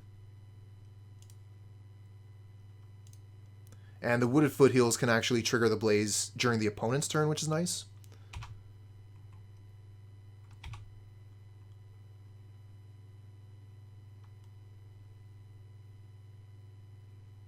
Goblin Guide, okay.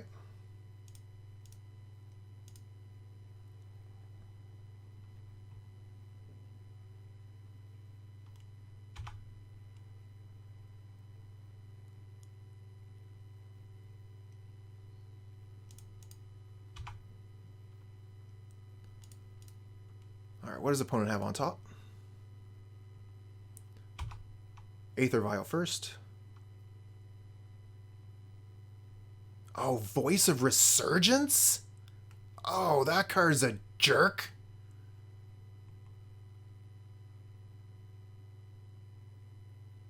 I guess we're just supposed to Searing Blaze it though, right? Because the token they'll make is a 1/1. Is Guide necessary? No, it was a choice I made because I wanted to have another hasty creature. You could play something else in this spot. You could play the Prowess Leonin that gives all your creatures +1/+1 whenever you Magecraft. You could play Bomat Courier.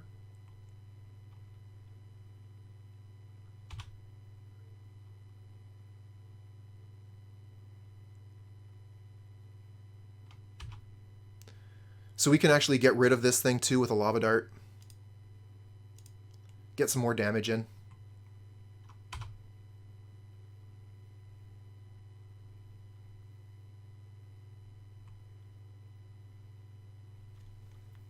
But our resources are now stretched very thin. We've basically used everything there. Opponent still has half their life total.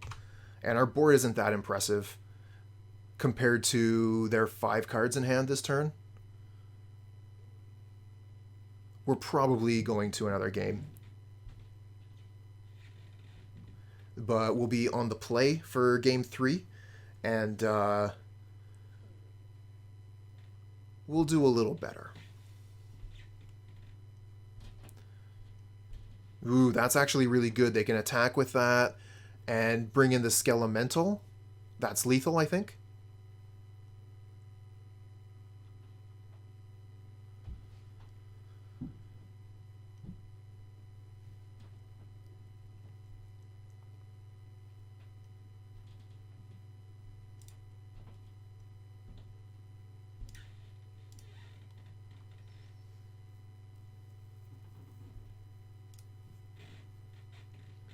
Okay, bring the path back in. Bring the Roiling Vortex out.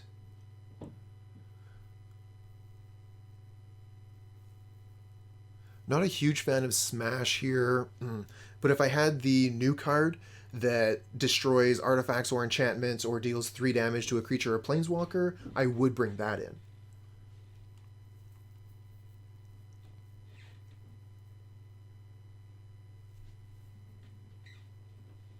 I don't think Rest in Peace is good enough. You would add Mutagenic? What would you take out for the Mutagenic Growths?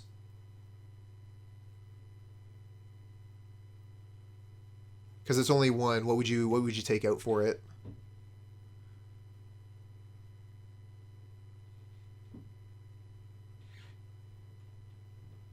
One Boros Charm?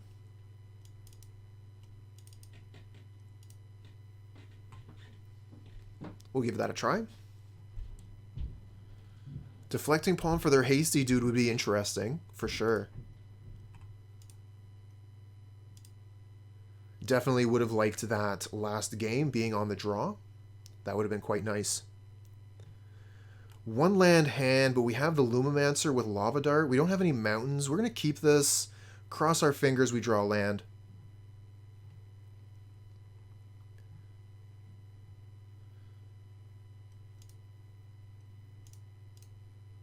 This has really been the story of the league so far. Start with a one land hand. Do we draw land? If yes, win. If no, lose.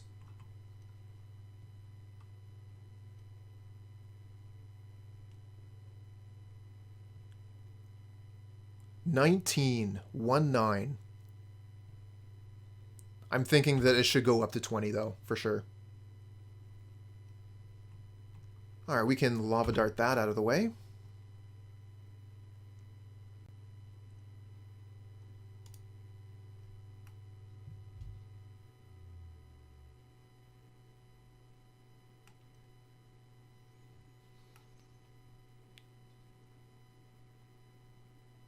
Six damage to target creature. Okay, so that thing is a 3-mana removal spell that they get to bring back over and over.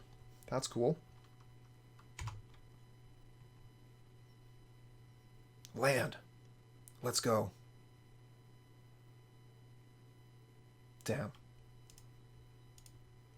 Alright, let's get this out of the way with a Lava Dart, hit him for 2, and pass the turn.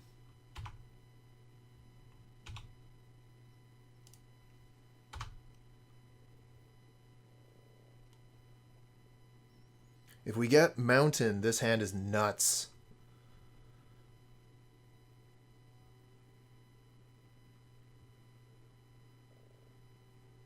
But we really need to go off this turn because Spite Bellows is going to kill our creature next turn. I guess we have Boros Charm. We could save it. We could say all of our permanents gain indestructible and the Spite Bellows won't kill our creature.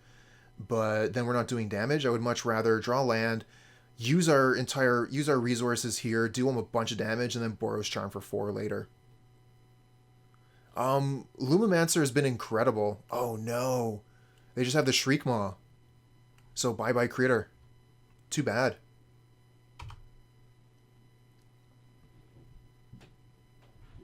Yeah, when you get the Clever Girl out turn 1, she can be very, very strong.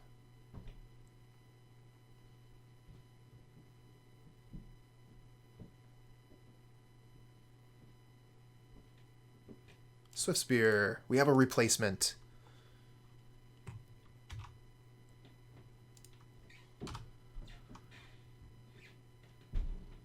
Yeah, the first game was nuts. We managed to win on turn 3.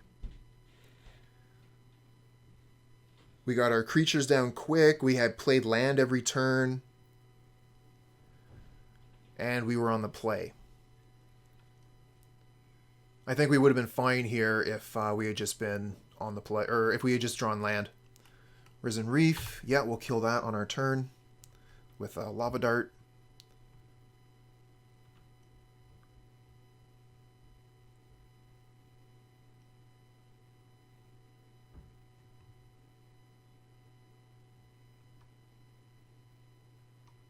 Land, please.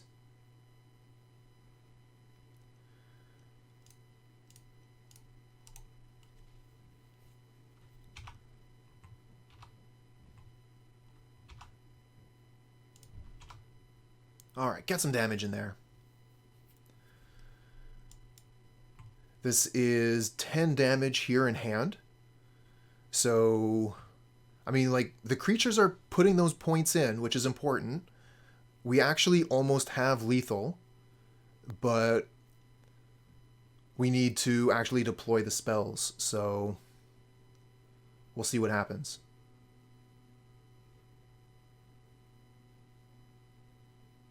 That sucks. If they have land here, we're basically done. Okay. That's frustrating. 5-land hand. We have way too many lands or we have not enough. This is so frustrating to me. It's alright. It's okay. It's fine. Just be chill. Be cool. The deck will provide.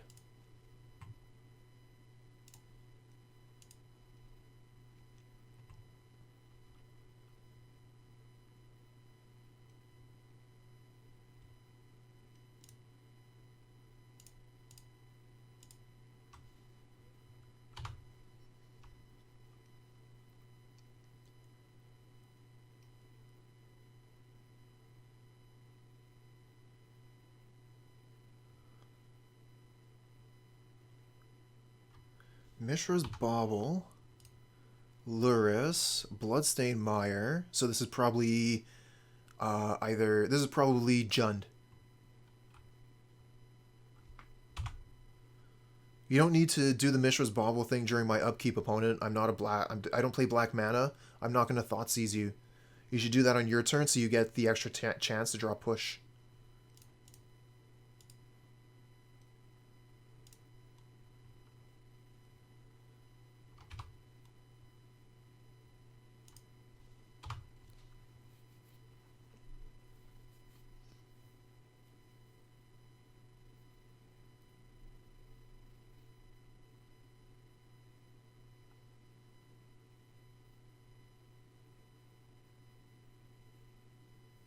Interesting. Brings the land in tapped, so they're gonna let us do the damage so that for them to play their shadow. Sunbaked Canyon. That's interesting. Wasn't expecting the Sunbaked Canyon. Maybe this is something else.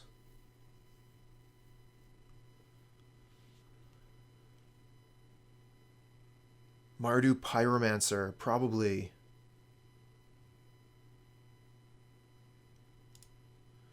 Another Boros Charm, why not? 2 mana spells and we have 1 land in play. Super good!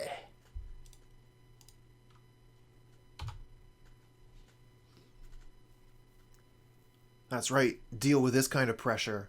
We're putting down a 1 mana creature every turn.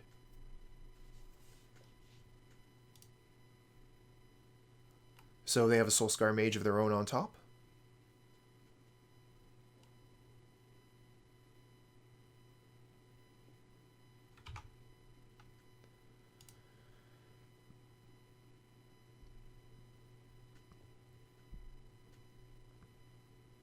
Finally.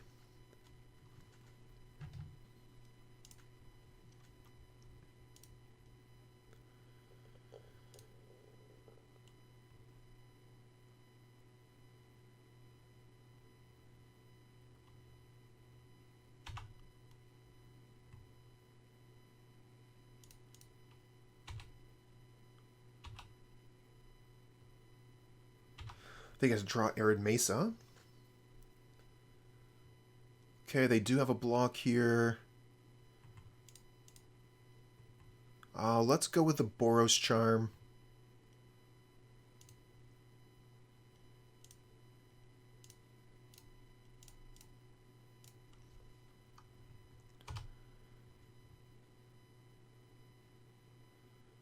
They probably got Lightning Bolt here for the Goblin Guide. Maybe even just kill the Soul-Scar Mage here, but I think they would go for the guide so they don't take the damage. And then the 2 mages bounce off each other. Okay, no, they're actually going to Fatal Push the Soul-Scar Mage, so they take the extra damage.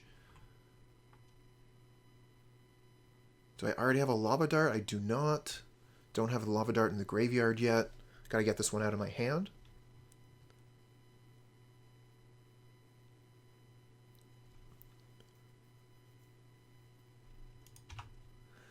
Yeah, generally I haven't seen Rakdos or Mardu Shadow in quite some time. Jund Shadow is generally what you see nowadays. Get those Tarmogoyfs. Get those Knight of the Ebon Legion. And I guess you could play Hex Drinker.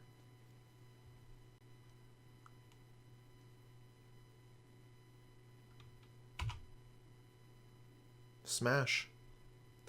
Okay, so I guess they played the Arid Mesa.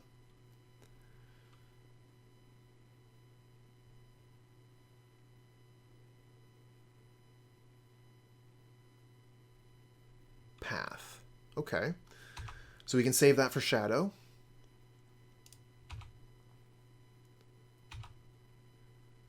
Don't really feel like Path to exiling a Soul-Scar Mage right now.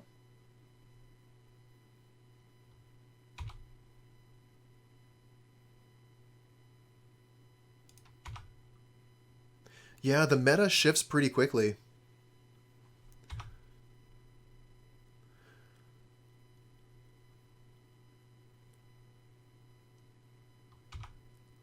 Ooh, down to 4. Boros Charm does it. They don't have counter spells. We got Lava Dart, so Lightning Bolt does it.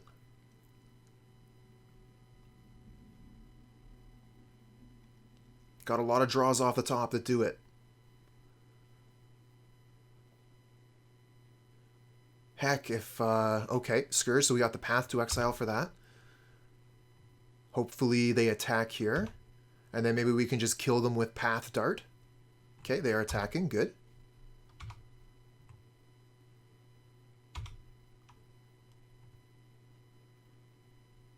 Alright, let's do these things this turn so we have this mana again for our turn in case we draw something good. So path this.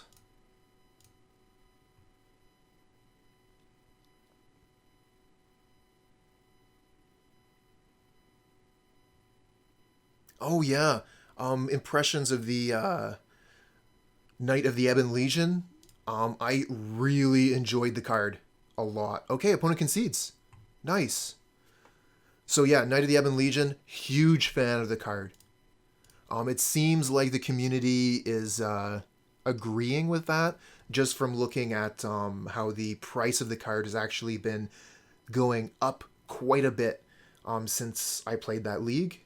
I think that Doomwake was playing the card, and some viewers were telling me about it, so a lot of other people in the community have started to pick it up. So if we're playing against Death Shadow, we're going to want Deflecting Palm, we're going to want the other two Path to Exile.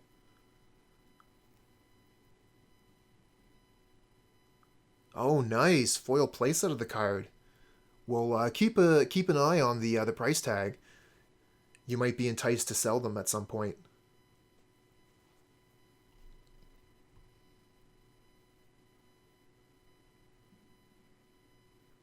So they're going to be playing Swiftspear, Soul-Scar Mage, Death Shadow, and the Scourge. So Searing Blaze does hit 2 of their creatures, but it's not super great, so whatever. The Mutagenic Growth isn't all that hot either. It does protect some of our creatures from Lightning Bolt, but opponent has Fatal Push.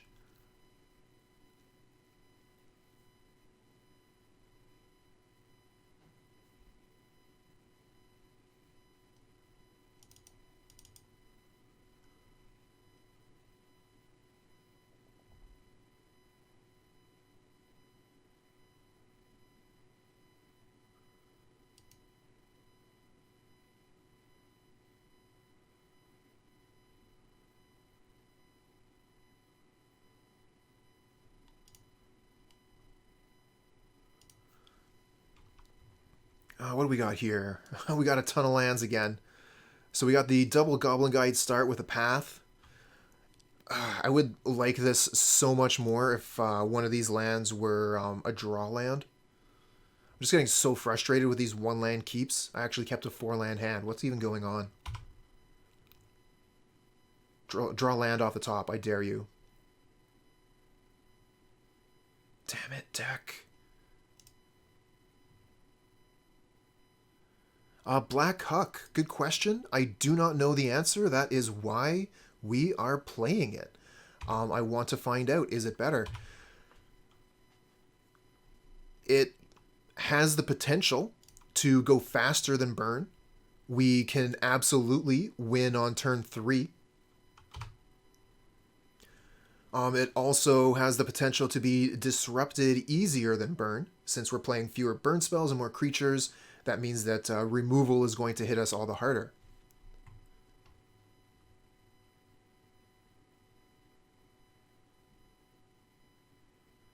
But if you already have traditional burn, it's not going to cost you very much to play a deck similar to this one. So I figured like, the price tag to experiment was quite low. Let's give it a shot and see how it goes. Oh, the Fatal Push, damn it. Alright, spell off the top deck. Quit trolling. Give me some gas. Okay. I mean, that'll be good later, I guess.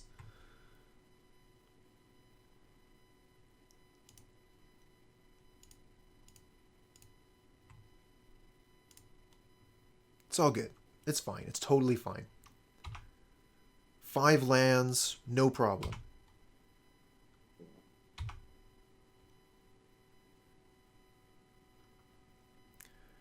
Oh, the Abbot. That's a cool card. That's actually a card that should be considered for this list as well. Abbot of Carol Keep.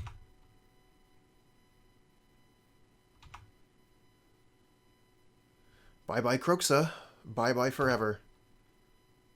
I wonder if you have no land here. Abbot's a bit of a pain for the Goblin guide. Going to be able to block the guide no problem.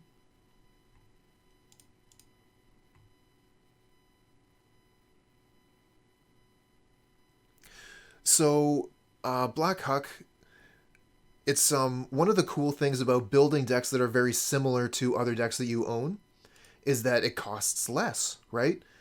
It's more enjoyable, I think, to be able to play a larger variety of decks that are very different, but the investment cost on that is so much higher. Oh, clever girl.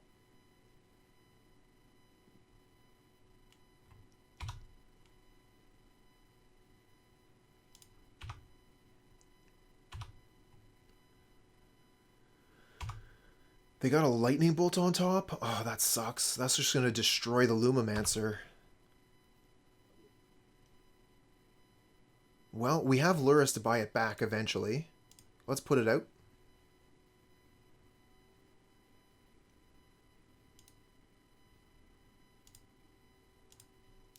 I'll put this Lurrus over here in my hand so I don't forget about it.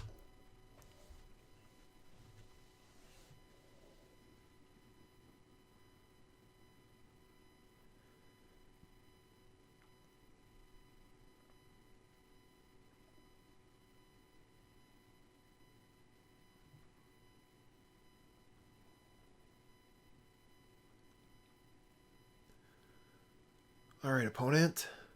What you got?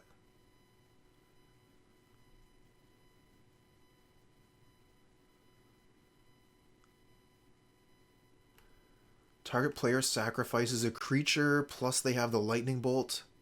Ugh.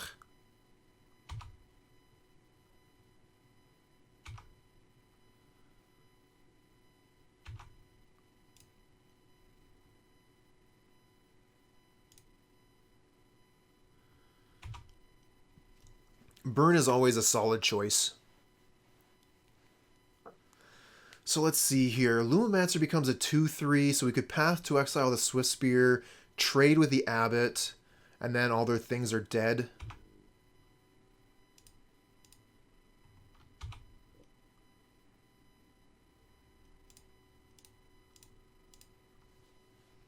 And then we can get Lurrus next turn, put it into hand.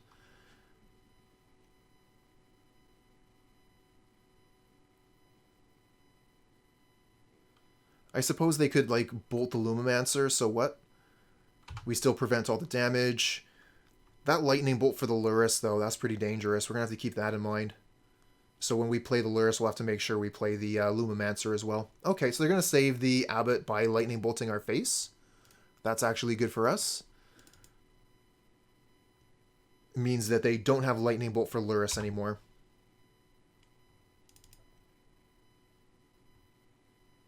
Searing Blaze. I do like Searing Blazing the Abbot. It means that we don't have the Lurrus in hand yet. But we could draw a card with Sunbaked Canyon, for example.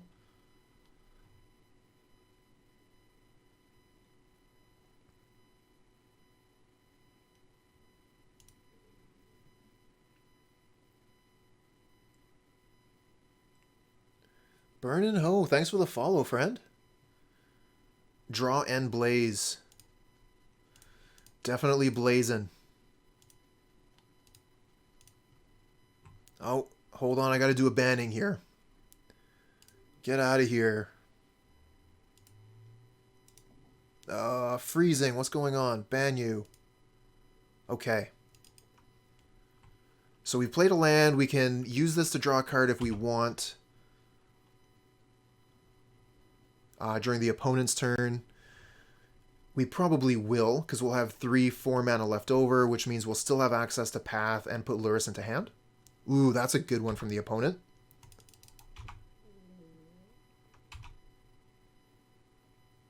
Oh, damn. That's super good. So we have to Path the Scourge here.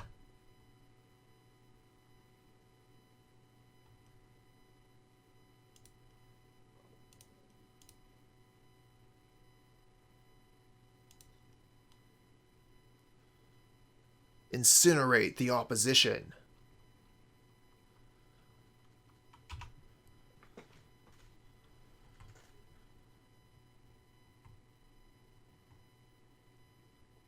Oh, Swiftspear, okay. I guess we Swiftspear attack and then put Lurrus to hand.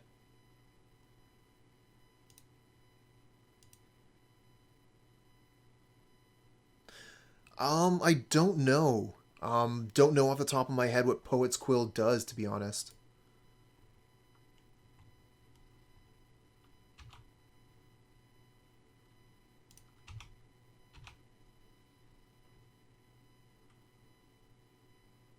Okay, they're taking the damage.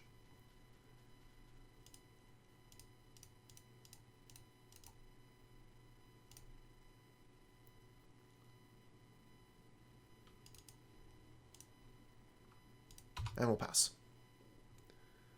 Black Herc, thanks for the follow, friend.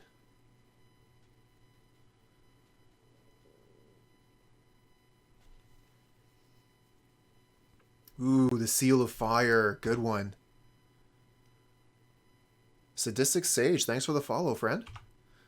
1 in a black, enter the battlefield, learn. Equip for 1 in a black, +1/+1, has lifelink. I don't know, like, there's already Spear, which is pretty good.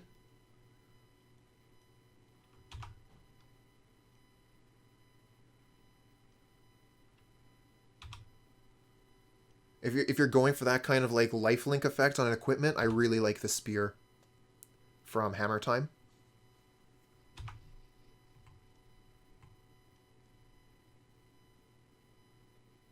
Manamorphose. So let's see here. 1, 2, 3. We play Swiftspear. We have 1 mana left.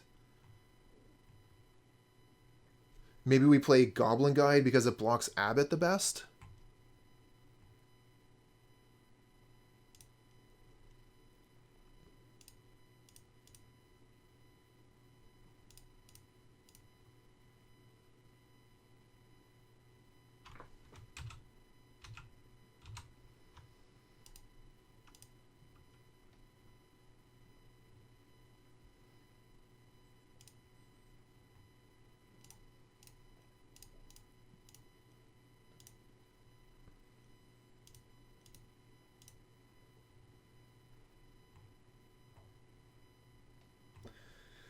Yeah, I'm gonna cast Goblin Guide out of the graveyard here, just to have a 2/2 creature as a blocker.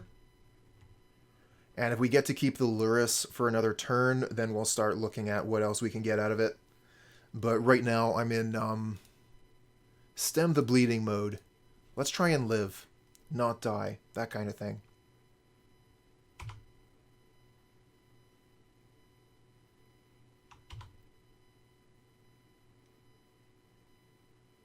Yeah, the trample is really nice. So you're right. The learn thing is really what it's coming down to. Oh man, Fatal Push.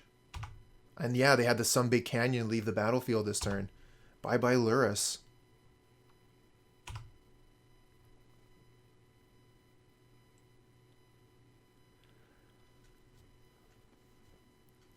Ooh.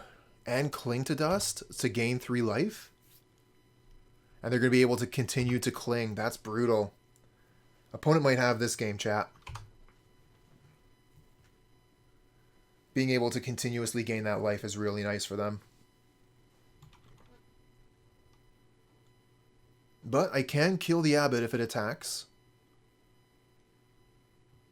Okay, they grab Luris. So yeah, they attack with Abbot. Then next turn they can play Luris into Abbot. Oh, they don't attack. Figure they would have. Okay. Let's draw a card. Get a land.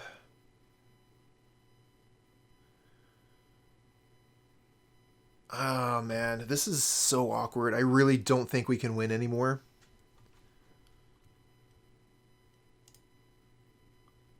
Because this stupid Cling to Dust. Well, let's see what we get. We're going to attack. I guess maybe we should have Manamorphosed first to see if we drew Haste Creature. Oh, yeah, the Searing Blaze, huh? Shoot. Because, yeah, we could have Manamorphosed into Searing Blaze. We should have Manamorphosed in the main step, then.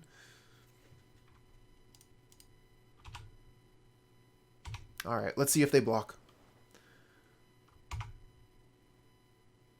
They almost certainly will, but they don't have to. They don't, because they have another Abbot and Bauble in the graveyard already.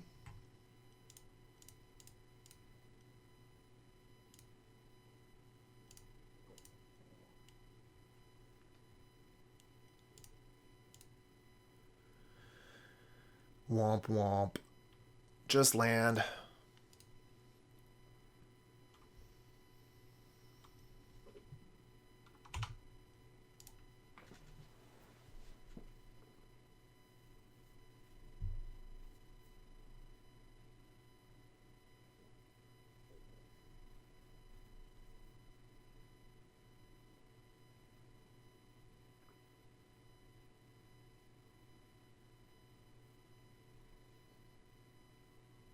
Oh, yeah. I don't think we're getting through this anyways. Okay, they're actually going to cling. So that puts them to 9. We go to 4. Maybe they just have Bolt in hand and we're dead. Yeah, we're not going to get there. That's okay.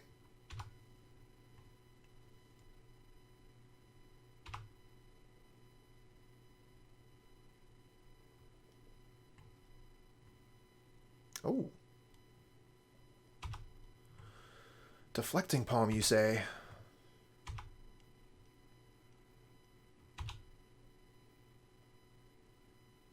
Gonna deflect your Abbot into your face.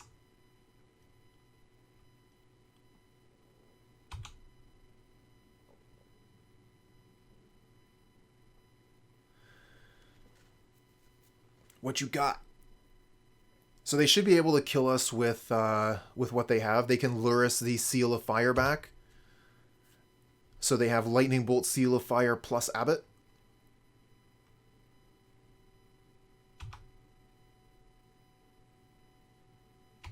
So I don't think we reveal Deflecting Palm. We should just be straight dead. We know they have the Lightning Bolt, right?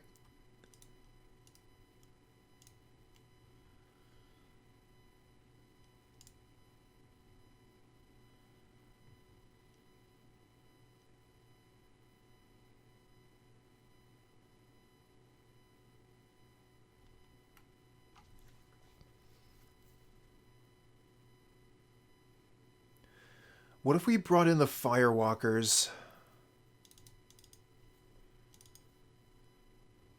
Their protection from their red creatures and red spells. They are vulnerable to Fatal Push and that kind of thing.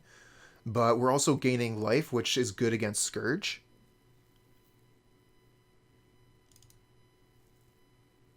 And we gain life off of our own red spells.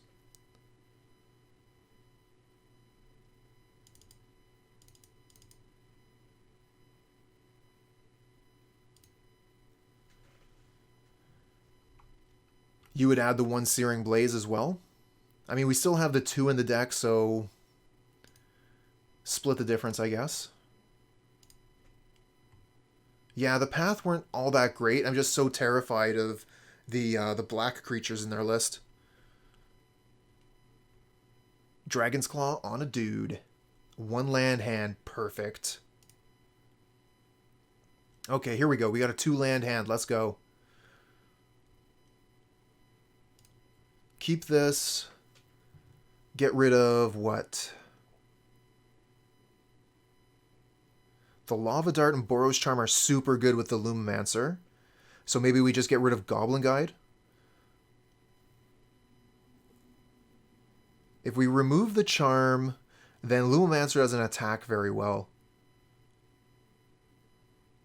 Whereas if we get rid of Goblin Guide, turn 2 we can attack with Lumimancer, Swiftspear, Lava Dart, and then turn 3 we can Boros Charm. I'm going to keep the Charm, get rid of the Guide.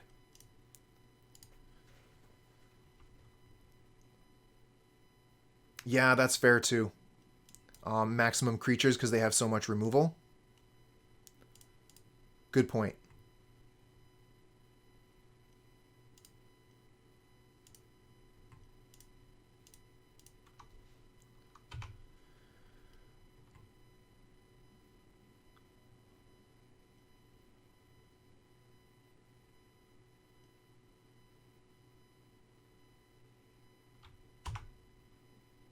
Seal of Fire kills Lumimancer.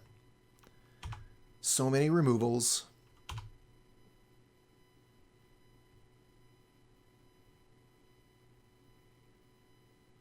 Nice. Okay. Not quite a Thoughtseize glitch.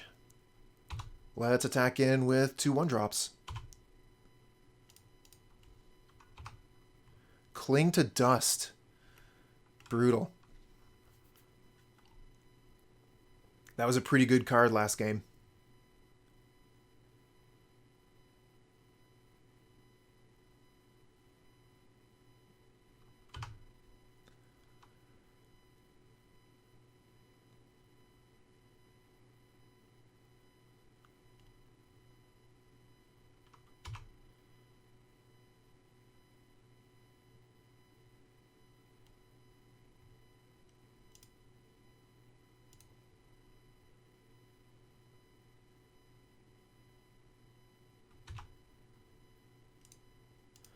It's 4, 5, 6, 7, 8, 9, 10.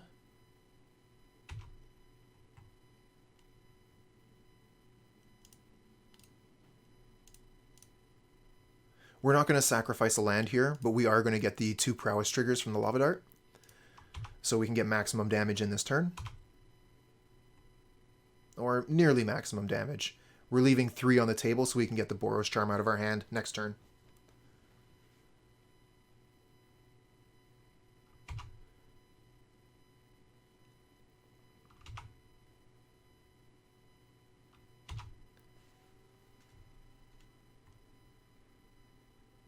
You can play that, can't you? Yeah, there you go. You like playing the dart with flashback there? Get the maximum damage in, but cut myself off of Boros Charm? Oh, another Lava Dart, huh? So they're pretty close to dead. Boros Charm puts them to 4. And then Lava Dart does another 3, puts them to 1. Arid Mesa kills them, but we don't have the mana to do everything right now. Let's attack and see what happens. All of our spells are instant speed. If they leave any blocks undone, we should have them dead. Another non-land.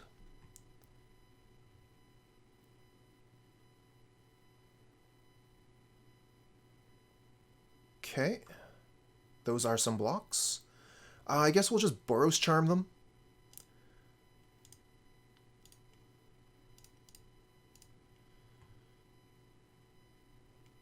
All their creatures should die. And if they have a spell to cast from their Mesa, we can Lava Dart from the graveyard and increase our creature's power so they live, do another point of damage to the opponent, And we'll keep the Lava Dart in hand for next turn. Yep, he gets the Cling, gains 3 life. We still get to kill their dudes. I think we actually Lava Dart their Abbot, and then we get to keep all of our dudes. And they get to lose all of theirs. So we need to kill the Abbot now.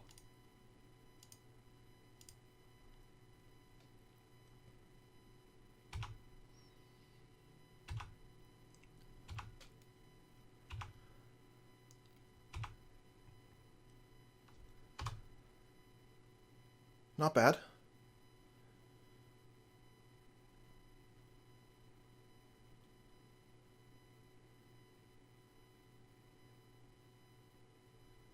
Not bad at all.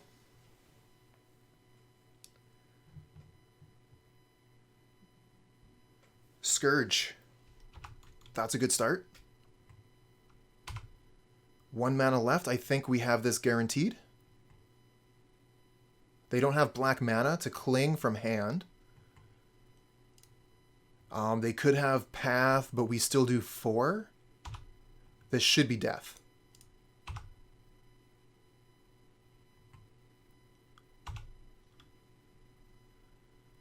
Elemental Maddie with the raid. Hey, thanks, friend. Everyone in chat, Elemental Maddie's another streamer here on Twitch. They do magic content. Go ahead and give them a follow if you haven't already. Maddie, how was your stream? What were you playing?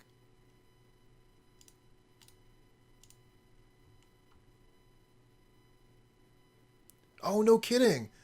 Oh, well, thank you very much, friend. Yeah, this hand is a keep.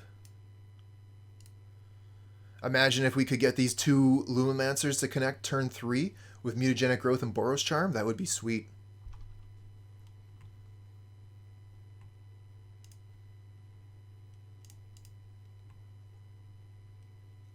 Sacred Foundry for sure. Play this dude. Alright, clever girl. Let's see what you can do.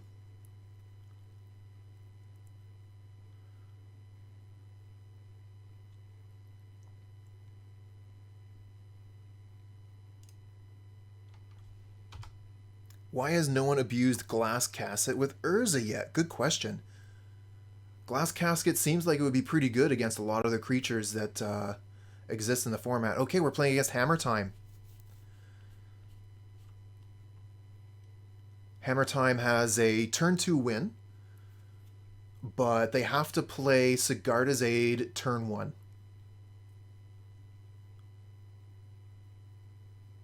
Don't forget to not play last before light up the stage. Oh, land. Unfortunately, the Lumimancer doesn't really do damage. I guess we could Mutagenic Growth, light up the stage after we hit for 4, and then see what we get. Colossus Hammer, okay. So they're setting up for a turn 3, maybe turn 4 win.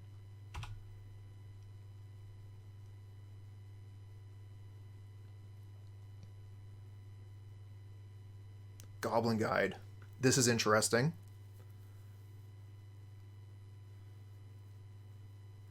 We could Goblin Guide, light up the stage. I really wish we could light up the stage and actually get this Lumimancer to trigger.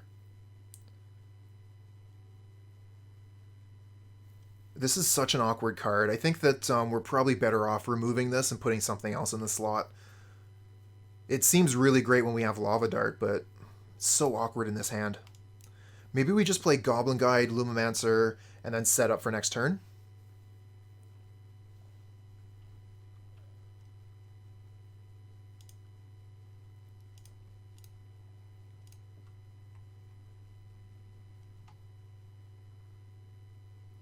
If we attack with Lumimancer, they block with Memnite, we cast the Growth on Goblin Guide. I think it's worth it to kill the Memnite here. But if they don't block, we'll leave the Mutagenic Growth in hand for the second wizard. Colossus Hammer on top. Brutal. Okay, no blocks. Okay, we'll just go for the 2 here so we can go for maximum damage next turn.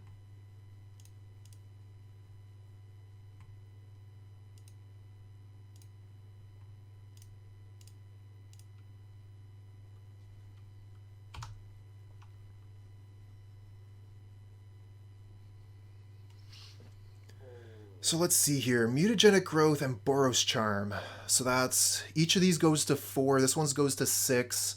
So that's 12 plus 4 is 16. So it is lethal, depending on how they make their move here. Ooh, they have the red version.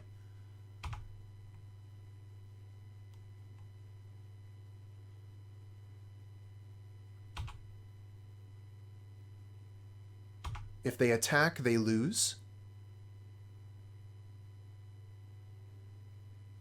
Okay, they don't attack.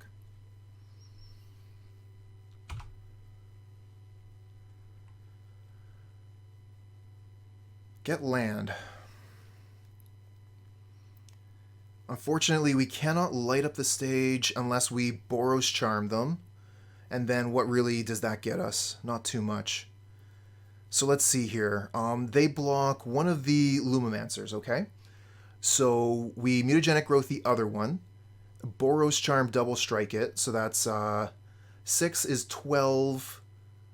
And then this Goblin Guide puts them to 2. So that's not lethal.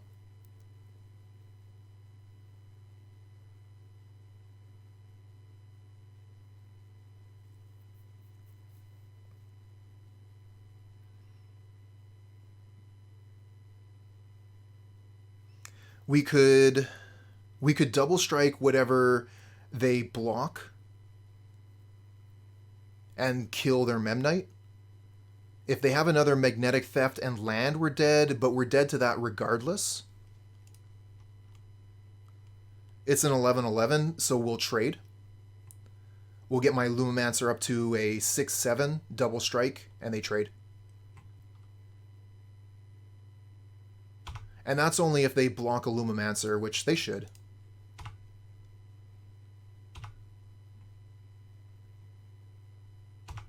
They have a Memnite on top.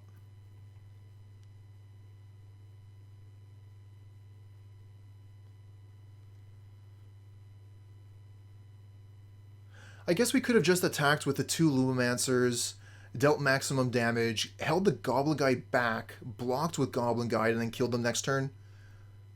I don't know. It's difficult. They got a lot to think about, too.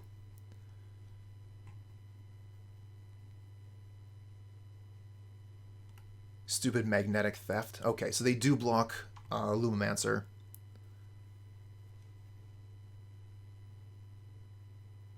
Yeah, if they don't block Lumi, they die. And I think the best thing to do here is to kill their Memnite.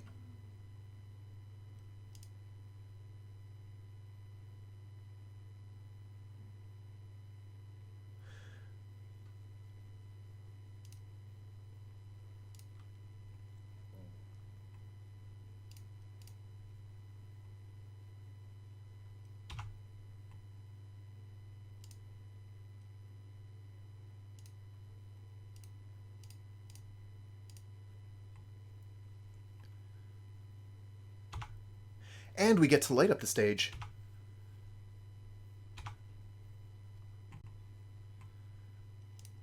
So we get a little bit of help to reload here.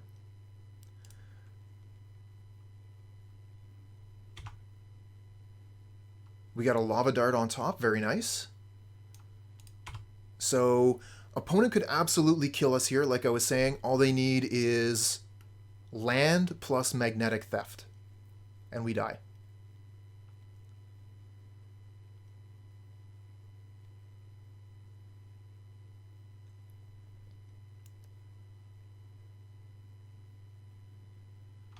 Okay, this is good. This means we don't die this turn. They're getting Shadow Spear. They probably just play Shadow Spear pass. They could have a 0-drop here to play, so they can at least have a blocker set up.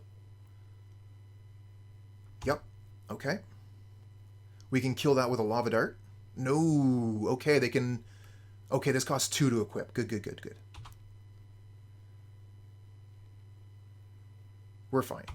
We can kill the Memnite with Lava Dart. It's not going to block us.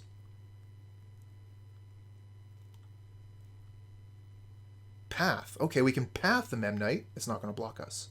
Is this lethal? So that's 1, 2, 3. So that's 6, 7, 8, 9, 10. I think that's lethal.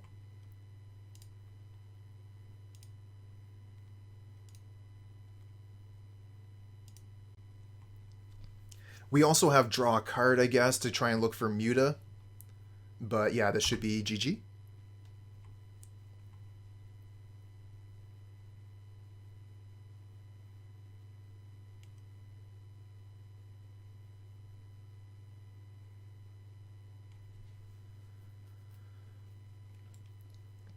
Hammer doesn't generally play Muta, or sorry, what's the name? Dismember. We should be totally safe here.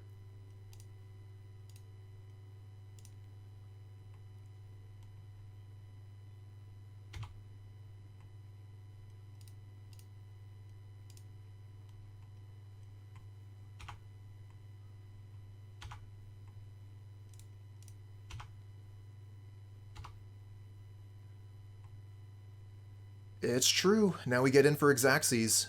Are they going to show us the card from the Goblin Guide? No, they're going to concede with the Goblin Guide trigger on the stack. That is an example of good play right there. So we're going to bring in Smash the Smithereens.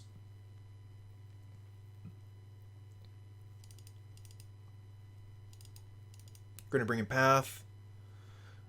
Maybe Searing Blaze. Basically, we want anything for removal to hit the opponent's creatures so they can't kill us. And we're going to, in the same way, kind of take out cards that aren't killing the opponent's creatures. Mutagenic Growth can go. And maybe one of the Goblin Guides. Maybe a Manamorphose. Maybe a Boros Charm, because Boros Charm doesn't kill their creatures. And Manamorphose can at least draw us towards a removal spell. Let's submit like this.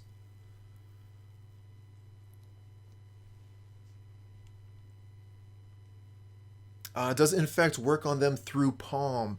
I believe that it is Deflecting Palm itself that does the damage. So I believe no. Yeah, losing growth does cap the Lumimancer. That's very true. The lava darts do quite a bit. But yeah, definitely the wizard is not as good as it could be. One land hand, we're on the draw. If this was a fetch land or a red-white land, I would keep this. As is, I'm not sure.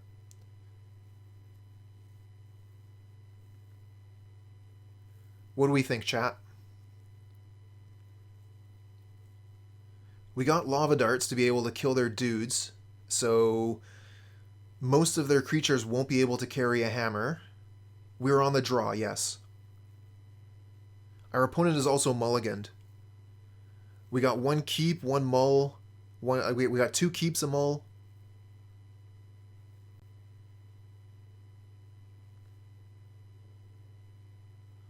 Got another keep. Alright. We're keeping this.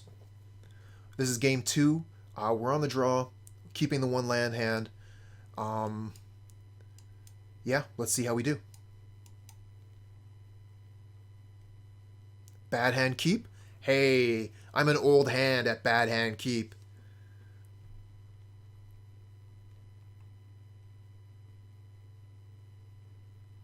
Ornithopter does not die to lava dart.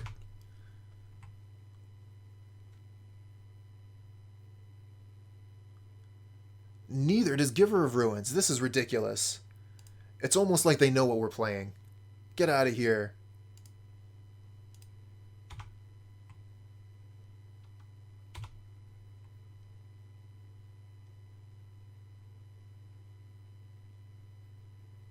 Lightning Bolt.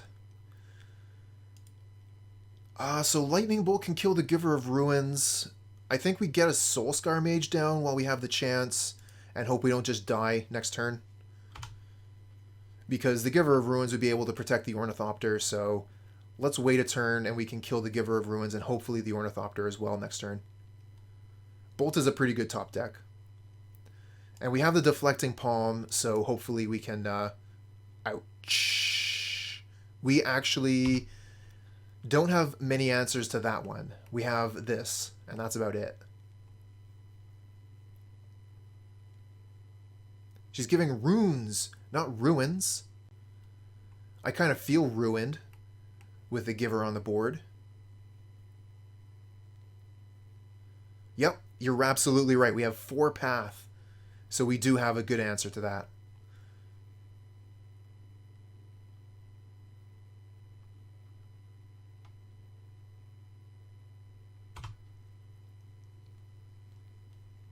No land again.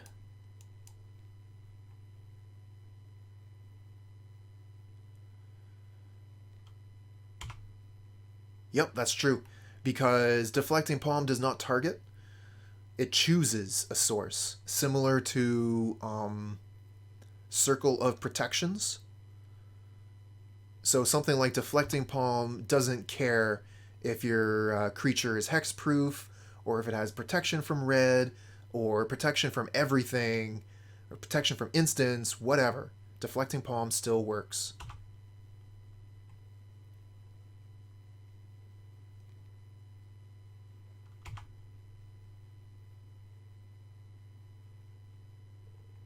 Alright, let's bolt this giver.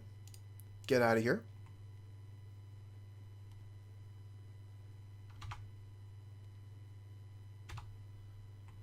Gotta use that mana.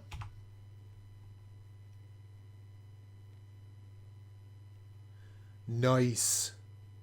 We get land.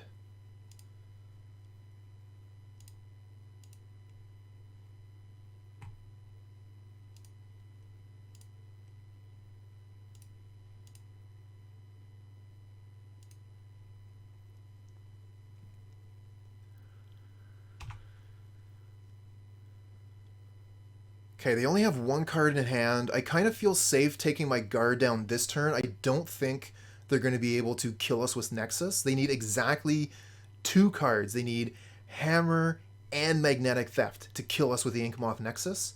So we're going to play the Swiftspear here.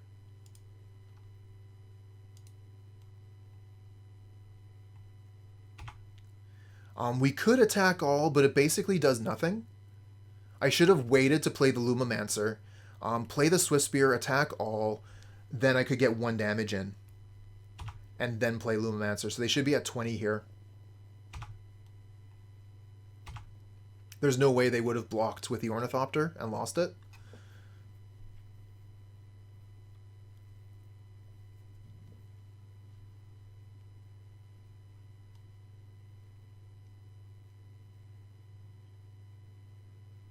Oh, I remember Council's Judgment. That card went into Legacy, Death, and Taxes for a little while.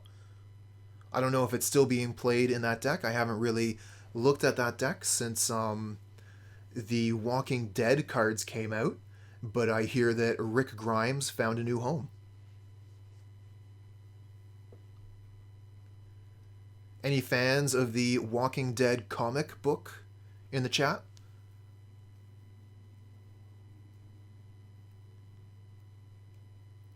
I myself really enjoyed it. When the pandemic started, I ordered the entire set from 2 of my local comic shops. Half the books from this one, half the books from the other. It was wow, it was so intense to be able to go through the entire story as written by the original creators.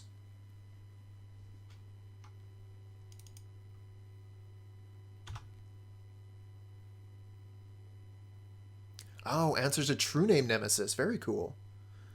You got the set of graphic novels? Oh, cool. Which copies did you get? Do you have like the original paperbacks?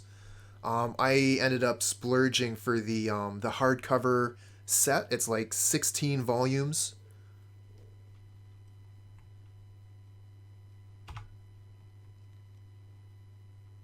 How long did it take you to get through the comics? Not too long. I was on vacation and I just devoured them. So 3 weeks maybe?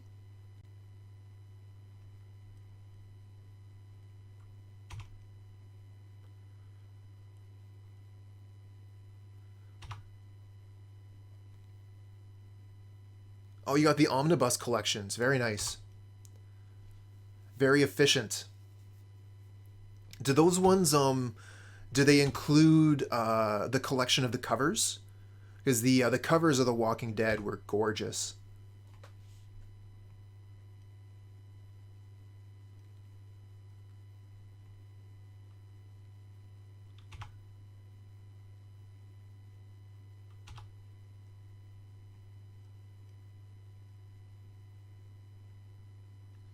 Manamorphose. Ooh, the Manamorphose, though. That's cool. We can really kind of go off with this hand now, can't we? Let's attack and see what they do. And then go from there? Or do we, like, start darting their creatures and leave them with little to nothing?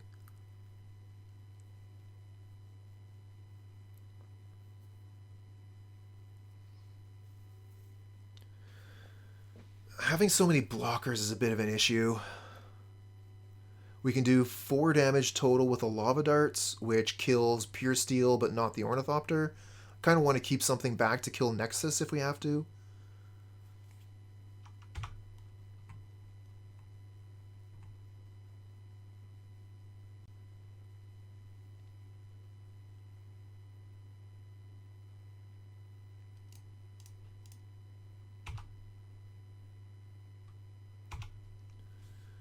Alright, let's see how they block. If they block anything, their creature dies. If they don't block anything, I think they die. Okay, so here's their block. Let's think about this. Manamorphose plus 2 Lava Darts. Manamorphose plus 4 Lava Darts is what we're looking at. They're tapped out. So that's 1, 2, 3, 4, 5, 6... and then that's 10. So that's 16, 17, 18, 19, 20. I don't think that's lethal. Let's count again. And this is whenever a creature enters. Okay. So we have 1, 2, 3, 4, 5 spells being cast. So this is a 10. And this is a 6. So that's 16. 17, 18, 19, 20. So we don't do lethal.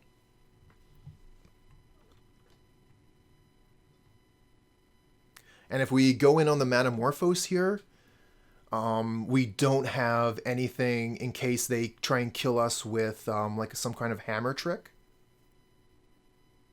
That's true if we heat Mutagenic Growth off the top. And I kind of think it's worthwhile to go halfway. Let's Manamorphose and see what we get. And then we can throw 2 darts to kill maybe the Pure Steel Paladin or something. And then we can keep a dart in the graveyard just in case for the Inkmoth Nexus. Let's go red here.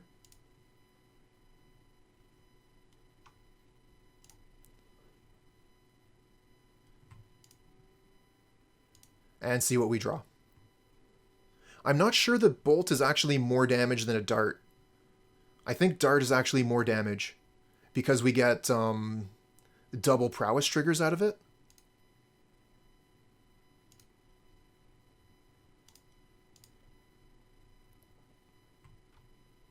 Yeah, I like the 2 darts in the graveyard.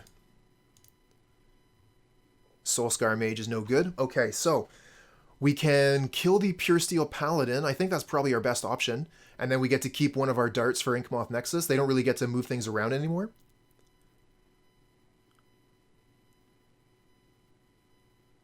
No, 20 was the maximum damage we could do if we sacrificed everything. I want to kill this Pure Steel Paladin. Pure Steel Paladin's a pain. Let's get rid of it. We'll do them a ton of damage, and we get to keep the Lava Dart. We get to keep our lands. This is fine.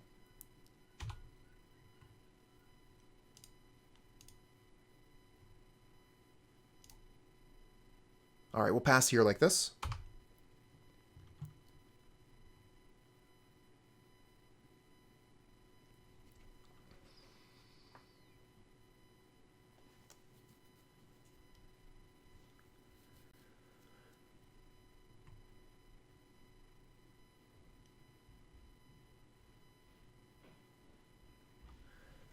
That was a bit of a long turn there. Had a lot to think about. Oh, that's good for us.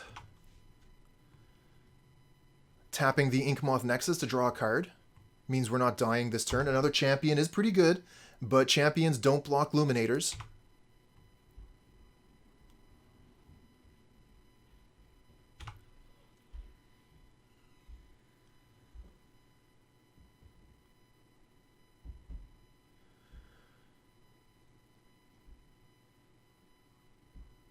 Do they attack? Good question. They do.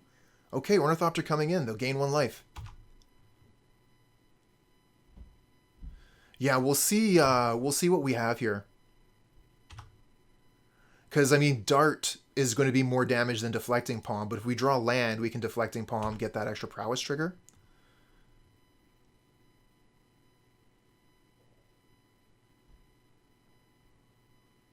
What do we get? What do we get? What do we get?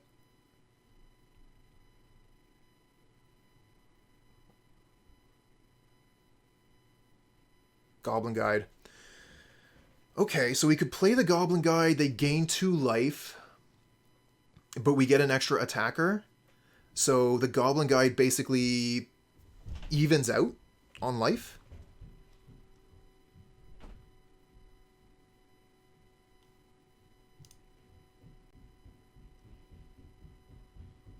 So yeah, I think we play the Goblin Guide because it's, like I said, it evens out. They gain 2 and then they take 2. Because they have to block the 2 Prowess dudes.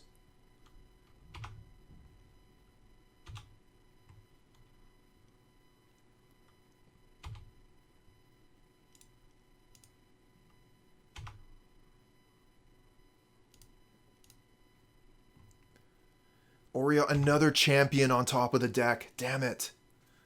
Those champs. They're brutal.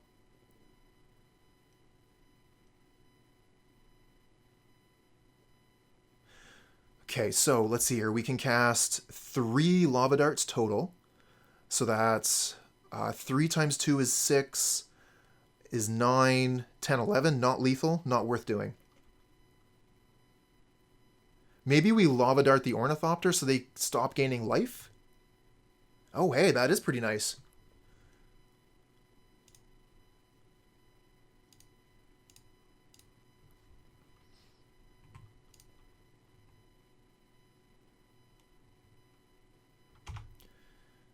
These champs.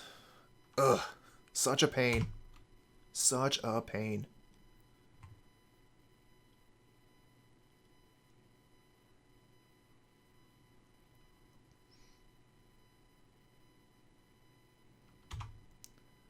Yeah, we knew that was coming. They get to gain a bit of life on that one.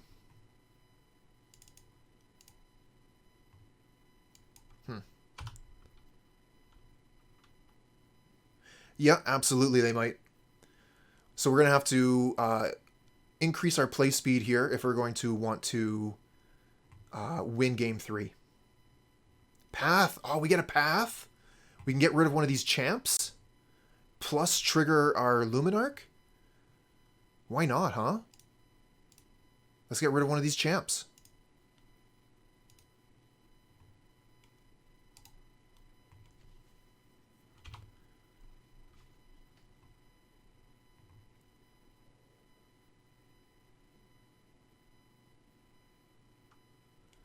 Yeah, no kidding. This is not exactly the kind of matchup where you're expecting these kinds of grinds. Yeah, no kidding, huh? Thanks for joining, Blind. Play Soul-Scar or nah. I mean, if we play Soul-Scar, they gain life. So I'm not into doing that pre-combat. We have 2 Lava Darts coming out. Let's see how they block. They'll probably block our 2 Prowess dudes. And then we'll probably just put the damage through and play Soul-Scar Mage so we get another Prowess dude.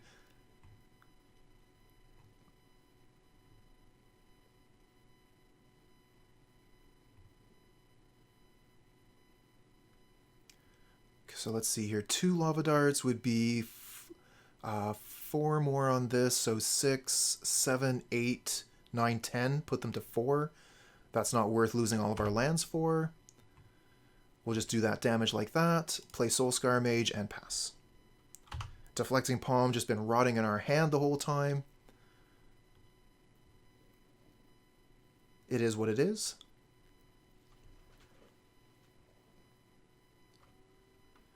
Okay, we'll just hit 6 for the opponent's turn here, preserve our clock. Giver of Ruins. Okay, that is troublesome. That's going to allow a creature to get pro-white so it can actually block the Lumimancer. We do have Lava Darts. We can kill the Giver. But like I've been saying the whole time, casting those Lava Darts, that gets rid of the lands we have. That's real risky.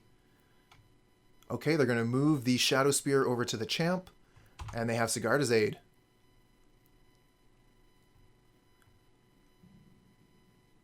Okay, let's see what we get. Boros Charm. Boros Charm is sweet. All right, let's attack. Attack all, and we'll get the opponent to figure out what they're going to do. I guess we could take out a blocker. Taking out a blocker is probably better than letting a creature block. But then we can't Boros Charm whatever they don't block. So I think we just have to attack and let them choose what they're going to block. Yeah, they probably block the Luminarch with the Ornithopter.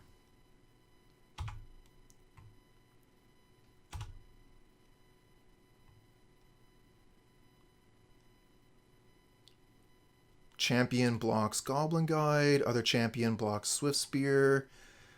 Ornithopter blocks Luminarch. And then we get, I mean, we'll see what happens. Let's let them block. They can make the hard decisions. That's where I thought the Ornithopter would go. And that's where I thought the Champ would go. Are they leaving the Giver of Ruins? I think they are. So that's 4, 5, 6, 7, 8, 9, 10, 11, 12? Yeah, this is close. Let's recount this to make sure. Okay, so we get 4, 5, 6, and then we also get 3 Prowess triggers. So that's 6, 7, 8, 9, 10, 11, 12, 13, 14. Looks like Exactsies here. We'll count one more time. So we have Boros Charm and 2 Lava Darts. That's 3 Prowess triggers. 3 times 2 is 6. We also have 2 damage from the darts. That's 8. Plus Boros Charm is 12. Plus the 2 damage from the creatures themselves is 14. I'm counting 14. Boros Charm, 2 darts. 3 Prowess triggers times 2 is 6. 2 damage from the Lava Darts is 8. Boros Charm is 12. And then the 2 power on the creatures naturally is 14.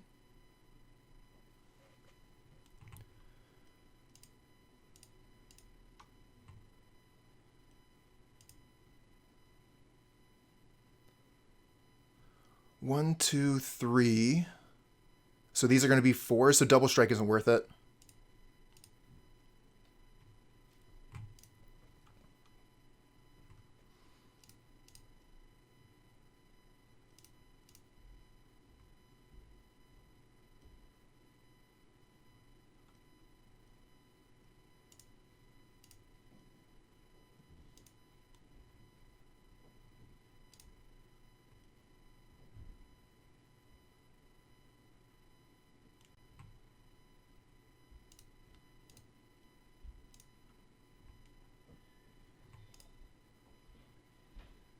Oh no! Blind, you're right! The lifelink! I missed that!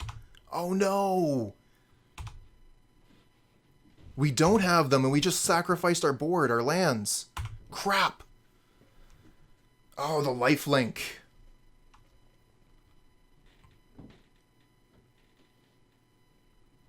Damn it.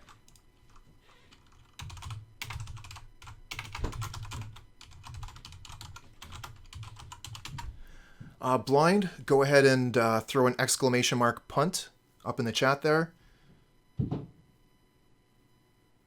That was a pretty big mistake on my part.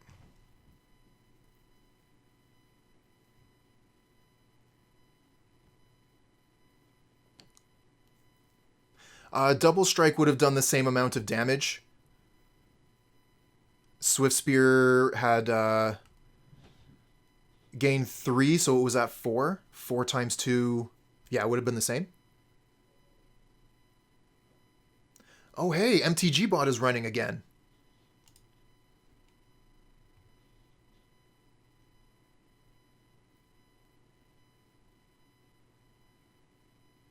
It just started working, so I guess they fixed whatever programming was the problem. Okay, so they go to 4 here. Oh, this is brutal. Maybe I should just concede. Is Lava Dart enough if we get Mountain? They only have 2 blockers. They should have probably re-equipped the Shadow Spear there.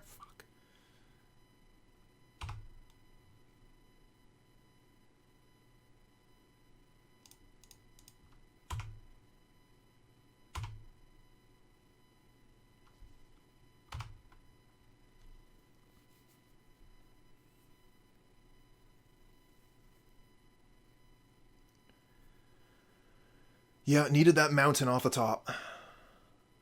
At least we got the Giver of Ruins down, but the champion is going to be able to continue gaining life. We only have 6 minutes left on the clock here.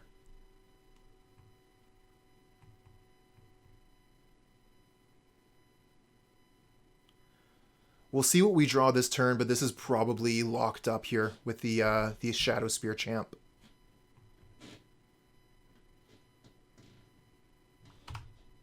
Stoneforge Mystic, yeah. Okay. They go get Hammer, equip Hammer, we're dead. They have the Cigar Aid.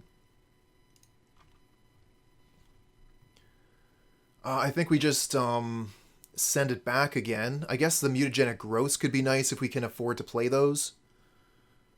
The Deflecting Palm was just like rotting in hand the whole time. But if we had had those lands, if we hadn't sacrificed the lands, the Deflecting Palm might have actually won us the game.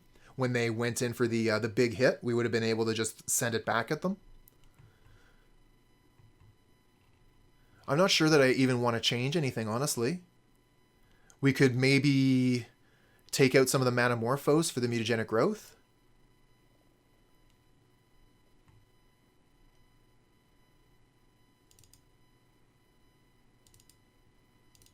Give it a split. 2 and 2.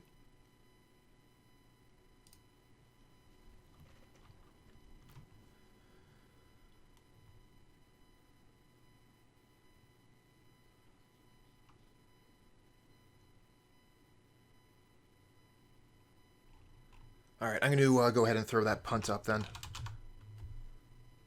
Hey, weird. There it goes. Keep track of that, because that was definitely a big mistake.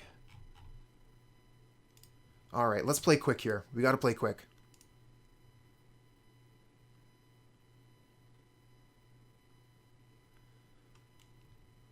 So I'm not going to be looking at the chat as much as I normally would. We're going to keep this. We'll go Lumimancer into Swiftspear Dart. We got potentially Searing Blaze if they've got a 1-drop. Yes. Play the Lumimancer. Go ahead.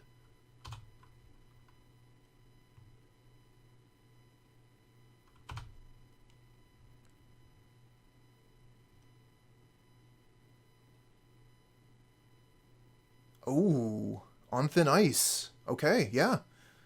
That works.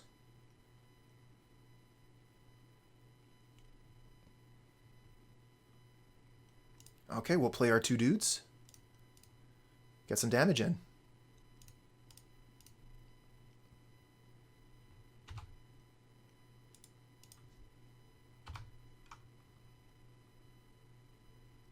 Sigarda's Aid. Ooh. That's not something I wanted to see. That is so frightening.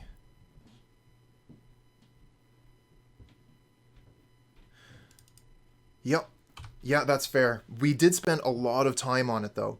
We spent a lot of time thinking about it. We worked out the math, but we forgot to look at... Come on. Okay, we're going to have a lot of trouble here, obviously. They found Champ. Champ is pretty good against us, especially when they've taken away our dude here. Ooh, we get another one, though. Searing Blaze isn't going to work too well. If we attack all, they block Goblin Guide, they block Swiftspear, so that's not looking too good. Let's just play the Lumimancer pass and hope we draw land next turn for Searing Blaze.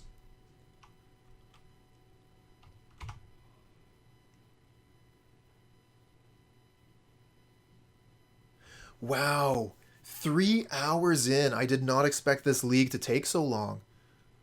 I kind of figured, you know, like, Boros deck, we're going to be moving pretty quick. But I've been spending a lot of time counting, thinking about my lines. Another champion.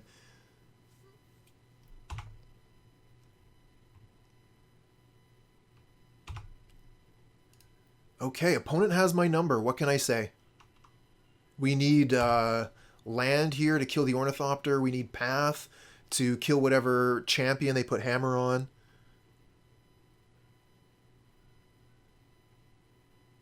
Yeah, no kidding. Opponent really knows how to deal the cards for their advantage. We can Lightning Bolt the Ornithopter and then Lava Dart them. So at least they can't use the Ornithopter to block the Lumimancer.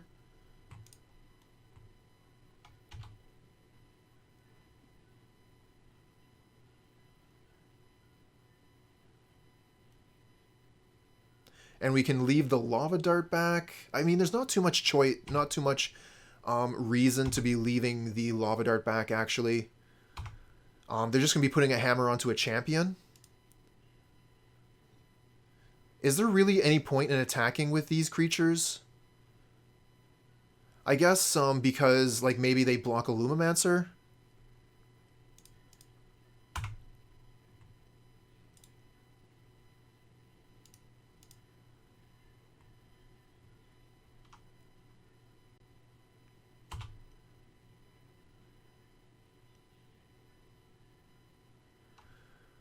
Stoneforge, so they go get hammer, put hammer onto a champion. Oh, come on.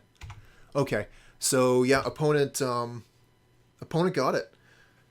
Those champs were super good against us, and unless we draw Path to Exile off the top of the deck, we're done.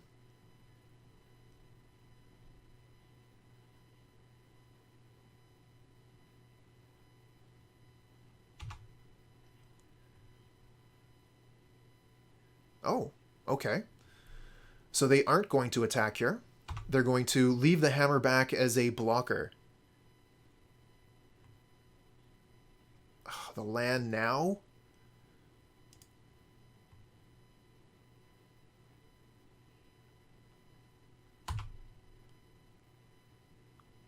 They play around the path. Yeah. Got the land too late.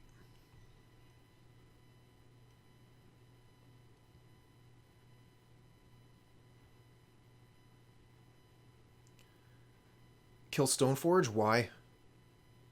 What's the point? Hello again. Welcome back. We're just finishing off the Modern League here. We're going to be starting up a Pauper League right after. I mean, yeah, that's fair. It does deal 3.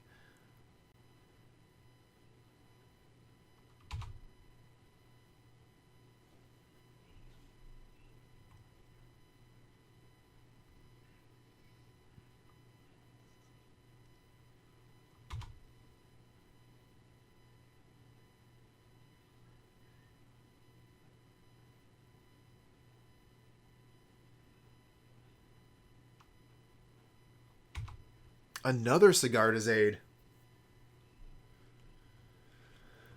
Might need some Kozilek's Return in the side. I think you're right.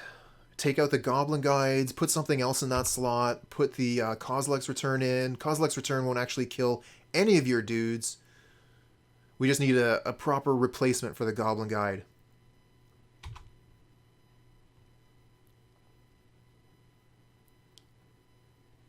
Well, opponent has no real reason to act right now. They have the advantage.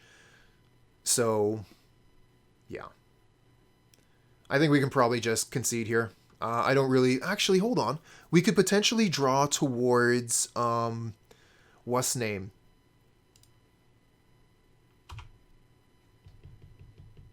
Smash to Smithereens. We have Smash in the deck. Oh, we can get Luris. I guess, yep. No, I get not anymore. I guess I hit the 2 button. Probably should have gotten Luris there, you're right.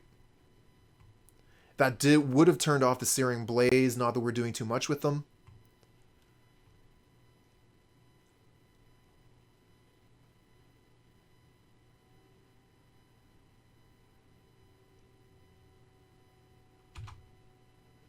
Giver of Ruins.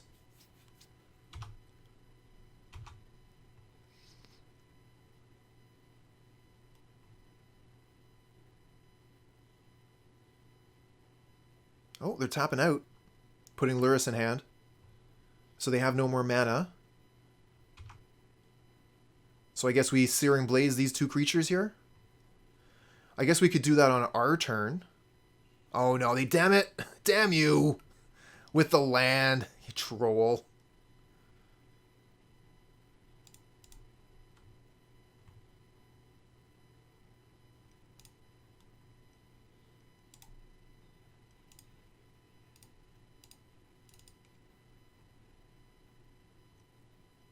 Blazing.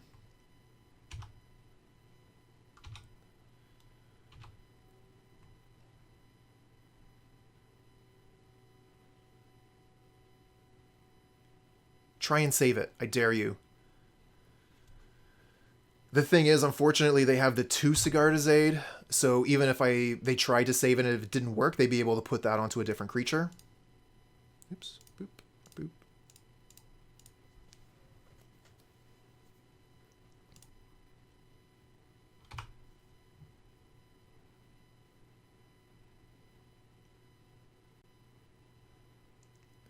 Okay, so now they can put the hammer on the Stoneforge Mystic, and we need to draw Smash.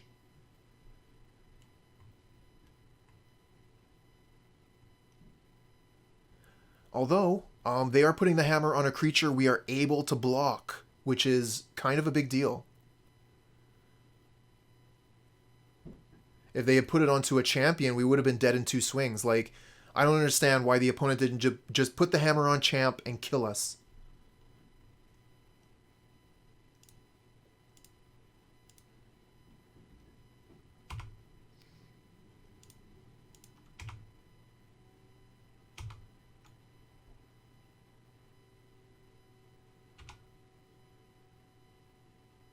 Ah, I see.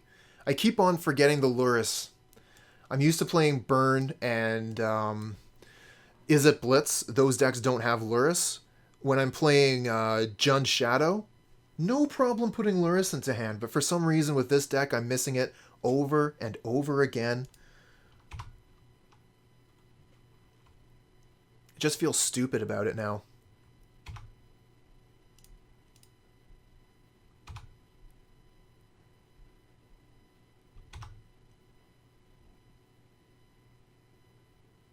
Yes, they need to choose the targets at the same time, but they can choose 2 different ones, and then choose which one they want to resolve at the time of resolution.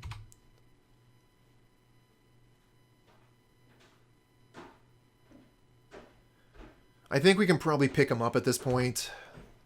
They have the Luris, so even if we get rid of Colossus Hammer, they can replay it from the graveyard. I guess we have the Lava Dart to kill the Luris.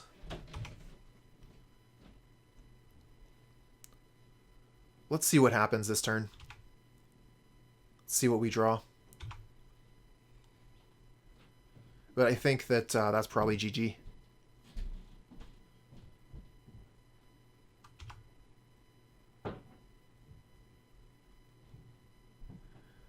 Let's draw something good. Not exactly what I was looking for. Let's try a redraw.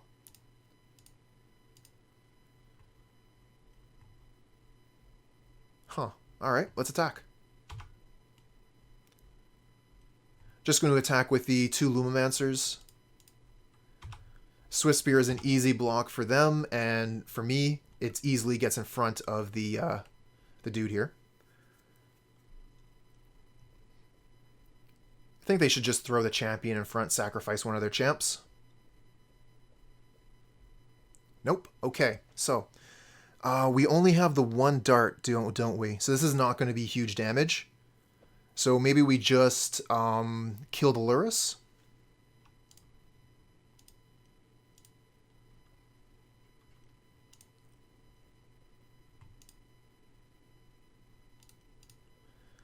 I'm going to run out of time here.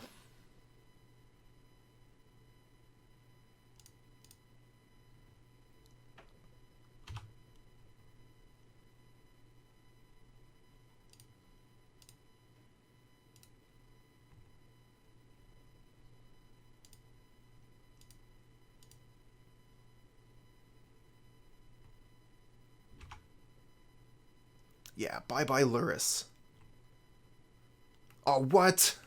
They had another hammer. Aw. Alright, I'm done. Good game. Good game. Alright, that was pretty interesting. I think that we can go back and try and dissect this later. Figure out what needs to go, what needs to come in. I was thinking the Goblin Guide can probably be replaced with something else so that we can bring in Colligan's Command. Not Colligan's Command, sorry. Kozilek's Return. Because those champions were so brutal. We were basically grounded, right? Like, champions wouldn't be that bad versus, is it Blitz? Being able to fly over them is big deal.